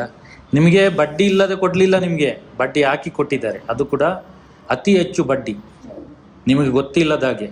ಈಗ ಒಂದು ಸಾಲ ಇರುತ್ತೆ, ಈಗ 1 ಲಕ್ಷ ಸಾಲ ತಗೊಂಡ್ರಿ ನೀವು, 50,000 ಆಗುವಾಗ ಇನ್ನೊಂದು ಸಾಲ ಬೇಕಾ ಅಂತ ಕೇಳ್ತಾರೆ, ತಗೊಳ್ಳೇಬೇಕು. ಅದು ಮತ್ತೆ ವಾಪಸ್ ಹೋಗುತ್ತೆ. ಬೇರೆಯವರು ಎಲ್ಲರ ಹತ್ರ ಒತ್ತಾಯ ಮಾಡಿ ಇನ್ನೊಂದು ಸಾಲ ಕೊಡ್ತಾರೆ. 2 ಸಾಲ ಆಯಿತು. 2 ಸಾಲಕ್ಕೂ ಡಬಲ್ ಬಡ್ಡಿ. ಅದು ನಿಮಗೆ ಅಲ್ಲಿ ನಿಮ್ಮ ಲೆಕ್ಕಾಚಾರ ತಪ್ಪುದಲ್ಲಿ ನಿಮಗೆ ಇನ್ಶೂರೆನ್ಸ್ ಹಾಕ್ತಾರೆ, ಹಳೆ ಸಾಲ, ಹೊಸ ಸಾಲ, ಪುಸ್ತಕಕ್ಕೆ ಬೇರೆ, ಆಮೇಲೆ PRK ಇನ್ಶೂರೆನ್ಸು, ಮೈಕ್ರೋ ಬಚತ್ ಇನ್ಶೂರೆನ್ಸ್, ಹೀಗೆ ಒಂದು 7-8 ಇರುವಾಗ ನೀವು ಕಟ್ಟಿರೋ ದುಡ್ಡು ಯಾವುದಕ್ಕೆ ಎಷ್ಟೆಷ್ಟು ಹೋಗ್ತದೆ ಅಂತ ನಿಮಗೆ ಲೆಕ್ಕಾಚಾರ ತಪ್ತದೆ ಅಲ್ಲಿ. ಹಾಗಾಗಿ ನಿಮಗೆ ಬಡ್ಡಿ ಲೆಕ್ಕಾಚಾರ ಸಿಗುವುದಿಲ್ಲ. ಮತ್ತು ನೀವು ಎಷ್ಟು ದುಡ್ಡು ಕಟ್ಟಿದ್ರು ಕೂಡ ಅಲ್ಲಿ ಅಸಲು ಅಷ್ಟೇ ಇರ್ತದೆ. ಅದರಲ್ಲಿ 50-100 ಜಾಸ್ತಿ ಕಡಿಮೆ ಆಗೋದು ಹೊರತು ನೀವು ಕಟ್ಟಿದ ದುಡ್ಡೆಲ್ಲ ಬಡ್ಡಿಗೆ ಮತ್ತು ಉಳಿದ ಇದಕ್ಕೆ ಅಗತ್ಯ ಇಲ್ಲದಕ್ಕೆಲ್ಲ ಹೋಗ್ತದೆ. ಹಾಗಾಗಿ ದೇವರು ಎಲ್ಲೂ ಕೂಡ ಬಡ್ಡಿಗೆ ಸಾಲ ಕೊಡಿ ಅಂತ ಹೇಳಲಿಲ್ಲ. ಮತ್ತು ಇಲ್ಲಿ ನಿಮಗೆ ಬ್ಯಾಂಕಿಂದ ಸಾಲ ಕೊಡಲಿಲ್ಲ. ಧರ್ಮಸ್ಥಳದವರು ಹೇಳ್ತಾರೆ, ವೀರೇಂದ್ರ ಹೆಗಡೆ ಅವರು ಹೇಳಿದ್ದಾರೆ, ಬ್ಯಾಂಕಿಂದ ಕೊಟ್ಟಿದ್ದು ಅಂತ ಹೇಳಿದ್ದಾರೆ, ನಿಮ್ಗೆ ಗೊತ್ತಿದೆ. ಆದರೆ ಬ್ಯಾಂಕಿಂದ ನಿಮಗೆ ಕೊಟ್ಟಿರುವುದನ್ನು ದಾಖಲೆ ನೀವು ಕೇಳಬೇಕು. ಬ್ಯಾಂಕಿಂದ ನಿಮಗೆ ಬಂದಿರುವಂಥ ದಾಖಲೆ ತೋರಿಸಿ ಅಷ್ಟೇ. ಬ್ಯಾಂಕಿಂದ ಕೊಟ್ಟಿದ್ರೆ ಇವ್ರು ಯಾಕಮ್ಮ ನಿಮ್ಮ ಮನೆಗೆ ಬರ್ತಾರೆ ಅಲ್ವಾ? ಅವ್ರು ಬ್ಯಾಂಕಿಂದ ಕೊಟ್ಟದ್ದು ಬ್ಯಾಂಕಿನವ್ರು ಬರಲಿ, ಮತ್ತೆ ಇವರು ಯಾಕೆ ಬರುವುದು? ಪ್ರಶ್ನೆ ಮಾಡ್ಬೋದಲ್ಲ ನಿಮಗೆ. ನೋಡಿ, ಇಲ್ಲಿ SKDRDP BC ಟ್ರಸ್ಟ್ ಅಂತ ಇರುತ್ತೆ, ಅವರು ಸಾಲ ಕೊಡೋದು. BC ಅಂದರೆ ಬಿಸ್ನೆಸ್ ಕರಸ್ಪಾಂಡೆನ್ಸ್. BC agent. ಇವರು ಏಜೆಂಟ್ರು.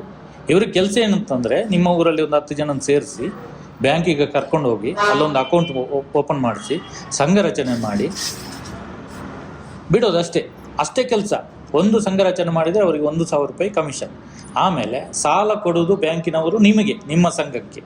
ಕಲೆಕ್ಷನ್ ಮಾಡೋದು ಬ್ಯಾಂಕಿನವರೇ, ನೀವು ಹೋಗಿ ಕಟ್ಟುವಂಥದ್ದು. ನೀವು ಇದು ಕೇಳಿರ್ಬೋದು, ಯಾವುದು ಸ್ತ್ರೀಶಕ್ತಿ ಸ್ವಸಹಾಯ ಸಂಘ, ನವೋದಯ, ಸಂಜೀವಿನಿ ಅಂತ ಇದೆ. ಅದರಲ್ಲಿ ಇದ್ದೀರಾ ನೀವು? ಸ್ತ್ರೀಶಕ್ತಿಯಲ್ಲಿ ಇದ್ದೀರಾ? ಇದೇ ಥರ ಸಂಘಗಳು ಇರಬೇಕಾಗಿರೋದು. ಬೇರೆ ಎಲ್ಲ ಸಂಘಗಳು ಸ್ತ್ರೀಶಕ್ತಿ, ನವೋದಯ, ಸಂಜೀವಿನಿ ಸಂಘದ ಥರನೇ ಇರಬೇಕಾಗಿರೋದು. ಅಲ್ಲಿ ನಿಮಗೆ ಕಡಿಮೆ ಬಡ್ಡಿ, ಸಬ್ಸಿಡಿ ಬರ್ತದೆ ವರ್ಷಕ್ಕೊಮ್ಮೆ. ಆಮೇಲೆ ಇನ್ಶೂರೆನ್ಸ್ ಕಟ್ಟಿ, ಅದು ಕಟ್ಟಿ, ಇದು ಕಟ್ಟಿ, ಒತ್ತಡ ಇಲ್ಲ, ತಿಂಗಳಿಗೊಮ್ಮೆ ಕಟ್ಟಲಿಕ್ಕೆ ಇರುವಂಥದ್ದು. ಇದೇ ನಿಯಮ ಇರುವಂಥದ್ದು. ಆದರೆ ಇಲ್ಲಿ ಧರ್ಮಸ್ಥಳ ಸಂಘದಲ್ಲಿ ಆ ನಿಯಮ ಇಲ್ಲ. RBI ನಿಯಮವನ್ನೆಲ್ಲ ಬಿಟ್ಟಿದ್ದಾರೆ. ಹಾಗಾಗಿ ಈಗ ಹೋರಾಟ ಮಾಡುವಾಗ ನಮಗೆ ಈ ಥರ ಅಪಪ್ರಚಾರ ಮಾಡ್ತಾ ಇದ್ದಾರೆ ಅಂತೆಲ್ಲ ನಮ್ಮ ಮೇಲೆ ತುಂಬ ಕಂಪ್ಲೇಂಟ್ ಮಾಡಿದರು. ಆದರೆ ಯಾವುದೇ ಒಂದು FIR ಮಾಡಿ ಅಂತ ಹೇಳಿದ್ರು ಕೂಡ ಅವರು ಮಾಡಲಿಲ್ಲ. ಯಾಕಂದರೆ ಕೋರ್ಟಿಗೆ ಹೋದರೆ ಅವರಿಗೆ ಹೊಡೆತ ಬೀಳ್ತದೆ ಅಂತ ಗೊತ್ತಾಗ್ತದೆ. ಮತ್ತು ನಮಗೆ ಹೇಳಿದರು, ನೀವು ಈ ಥರ ಎಲ್ಲ ಪ್ರಚಾರ ಮಾಡಿ ಯಾಕೆ ಮಾಡ್ತಾ ಇದ್ದೀರಾ, ನೀವು ಕೋರ್ಟಿಗೆ ಹೋಗ್ಬೋದಲ್ಲ. ಅದಕ್ಕೋಸ್ಕರ ನೋಡಿ, ಅವರು ಎಲ್ಲ ಪೊಲೀಸ್ ಸ್ಟೇಷನ್ಗಳಿಗೆ ಕಂಪ್ಲೇಂಟ್ ಕೊಟ್ಟು ಕೋರ್ಟಿಗೆ ಕೂಡ ಹಾಕಿ ಈಗ ಕೋರ್ಟಿಂದ ಆದೇಶ ಬಂದಿದೆ. ಯಾಕಂದರೆ ಕೋರ್ಟಿಂದ ಅಕ್ರಮ ಬಡ್ಡಿ ದಂಧೆ ನಡೀತಾ ಇದೆ ಧರ್ಮಸ್ಥಳ ಗ್ರಾಮಾಭಿವೃದ್ಧಿ ಯೋಜನೆಯಲ್ಲಿ. ಇದರ ಬಗ್ಗೆ ತನಿಖೆ ನಡೆಸಿ ವರದಿ ಕೊಡಿ ಅಂತ ಸ್ಪಷ್ಟವಾಗಿ ಹೇಳಿದ್ದಾರೆ. ಅಂದರೆ ಅಕ್ರಮ ಬಡ್ಡಿ ದಂಧೆ ನಡೀತಾ ಇದೆ ಅಂತ ನಾವು ಕೊಟ್ಟಿರೋ ದಾಖಲೆನವರು ಚೆಕ್ ಮಾಡಿ ವರದಿ ಕೇಳಿದ್ದಾರೆ. ಹಾಗಾಗಿ ಅದರಲ್ಲೇ ನಾವು ತಿಳ್ಕೊಳ್ಬೇಕು, ಧರ್ಮಸ್ಥಳ ಯೋಜನೆಯಲ್ಲಿ ಅಕ್ರಮ ಬಡ್ಡಿ ದಂಧೆ ನಡೀತಾ ಇದೆ. ಹಾಗಾಗಿ ನಾವು ನೇರವಾಗಿ ಹೇಳ್ತೇವೆ, ನೀವು ಕಟ್ಟುವುದನ್ನು ನಿಲ್ಲಿಸಿ. ಈಗ ಕೋರ್ಟ್ ತೀರ್ಪು ಬಂದ ಮೇಲೆ ಮತ್ತೆ ಕಟ್ಟಿ. ಅದು ಹೇಗೆ, ನಿಮಗೆ ಇಲ್ಲಿವರೆಗೂ ಕಟ್ಟಿದ್ದು, ಹೆಚ್ಚುವರಿ ಕಟ್ಟಿದ್ದು, ಇನ್ಶೂರೆನ್ಸ್ ಹಣ, ಅದೆಲ್ಲ ನಿಮಗೆ ಬಡ್ಡಿ ಸಮೇತ ವಾಪಸ್ ಬರಬೇಕು. ನೀವೆಲ್ಲ ವಿಡಿಯೋ ನೋಡಿರ್ತೀರ, ನಿಮಗೆಲ್ಲ ಗೊತ್ತಿರ್ತದೆ, ನಾವೆಲ್ಲ ಅದರಲ್ಲಿ ಹೇಳಿದ್ದೀವಿ. ಇದೇ ಥರ ನೀವು ಏನು ಭಯ ಪಡುವ ಅವಶ್ಯಕತೆ ಇಲ್ಲ. ಮತ್ತು ನಿಮಗೆ ಮನೆಗೆ ಬಂದವರಿಗೆ ನೀವು ಮನೆಗೆ ಬಂದಾಗ ವಿಡಿಯೋ ರೆಕಾರ್ಡ್ ಮಾಡಬೇಕು. ನೀವು ಆಡಿಯೋ ಆಗಿ ಫೋನ್ ಮಾಡಿದರೆ ಕಾಲ್ ರೆಕಾರ್ಡ್ ಮಾಡಿ, ಮನೆಗೆ ಬಂದರೆ ವಿಡಿಯೋ ರೆಕಾರ್ಡ್ ಮಾಡಿ. ನಿಮ್ಮ ಸೇಫ್ಟಿಗೆ ಅದು. ಈಗ ನೋಡಿ, ನಿಮ್ಮ ರಕ್ಷಣೆ ನೀವು ಮಾಡೋದು ನಿಮ್ಮ ಹಕ್ಕದು.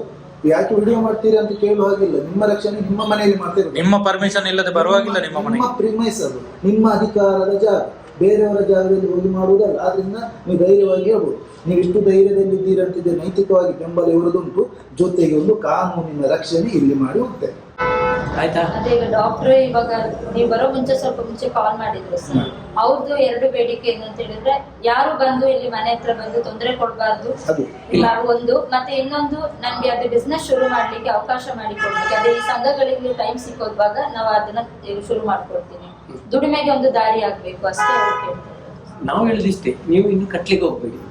ಕಟ್ಟಬೇಕಾದ್ರೆ ಅದರ ಡಾಕ್ಯುಮೆಂಟ್ ಕೊಟ್ರೆ ಮಾತ್ರ ಕಟ್ಟಿ. ಇಲ್ಲಿ ಒಂದು ಮಸೀದಿ ಇದೆ, ಅಂದ್ರೆ ಮುಸ್ಲಿಂ ಸಮುದಾಯದವರು ಪ್ರೇಯರ್ ಎಲ್ಲ ಮಾಡಕ್ ಹೋಗೋದು. ಅಂದ್ರೆ ಅವರು ಈ ಬಡವರಿಗೆ ಏನಾದ್ರು ತೊಂದರೆ ಇದ್ರೆ ಅವರ ಸಮುದಾಯದಲ್ಲಿ ಅವರು ಜನರ ಹತ್ರ ದುಡ್ಡು ಕಲೆಕ್ಟ್ ಮಾಡಿ ಸಹಾಯ ಮಾಡುವಂತ ಒಂದು ಇದಿದೆ. ಈಗ ನನಗೆ ಇವಾಗ ನನ್ನ ಒಂದು ಸಣ್ಣ ಒಂದು ಕೆಲಸಕ್ಕೆ ನನಗೆ ಸಹಾಯ ಮಾಡ್ಲಿಕ್ಕಾಗಿ ಅವ್ರ ಹತ್ರ ಹೋಗಿ ಕೇಳೋಣ ಅಂತ ಹೇಳಿ ನಾನು ಹೋಗಿದ್ದೆ. ಆದ್ರೆ ಆ ವ್ಯಕ್ತಿ ನನಗೆ ಅವತ್ತು ಸಿಗ್ಲಿಲ್ಲ. ಹಾಗಾಗಿ ನಾನೀಗ ವಾಪಸ್ ಬಂದಿದ್ದೆ. ಈಗ ಮತ್ತೆ ಅವ್ರನ್ನೇ ಮೀಟ್ ಮಾಡಿ ನನಗೆ ಒಂದು ಸಹಾಯ ಮಾಡಿ ಅಂತ ಕೇಳೋಣ ಅಂತ ಇದ್ದೀನಿ. ಅಕ್ಕಪಕ್ಕ ಇರೋರ್ನ ಕೇಳಿದ್ರು ಕೂಡ 10 ರೂಪಾಯಿ ಇದ್ರೆ ಕೊಡಿ, ಸಂಜೆ ಕೊಡ್ತೀವಿ ಅಂತ ಹೇಳಿದ್ರೆ ಸಂಜೆಗೆ 10% ಬಡ್ಡಿ ಕೊಡೋದಾದ್ರೆ ಕೊಡ್ತೀನಿ ಅಂತ ಹೇಳಿ ಕೊಡೋರು ಇದ್ದಾರೆ ಸರ್.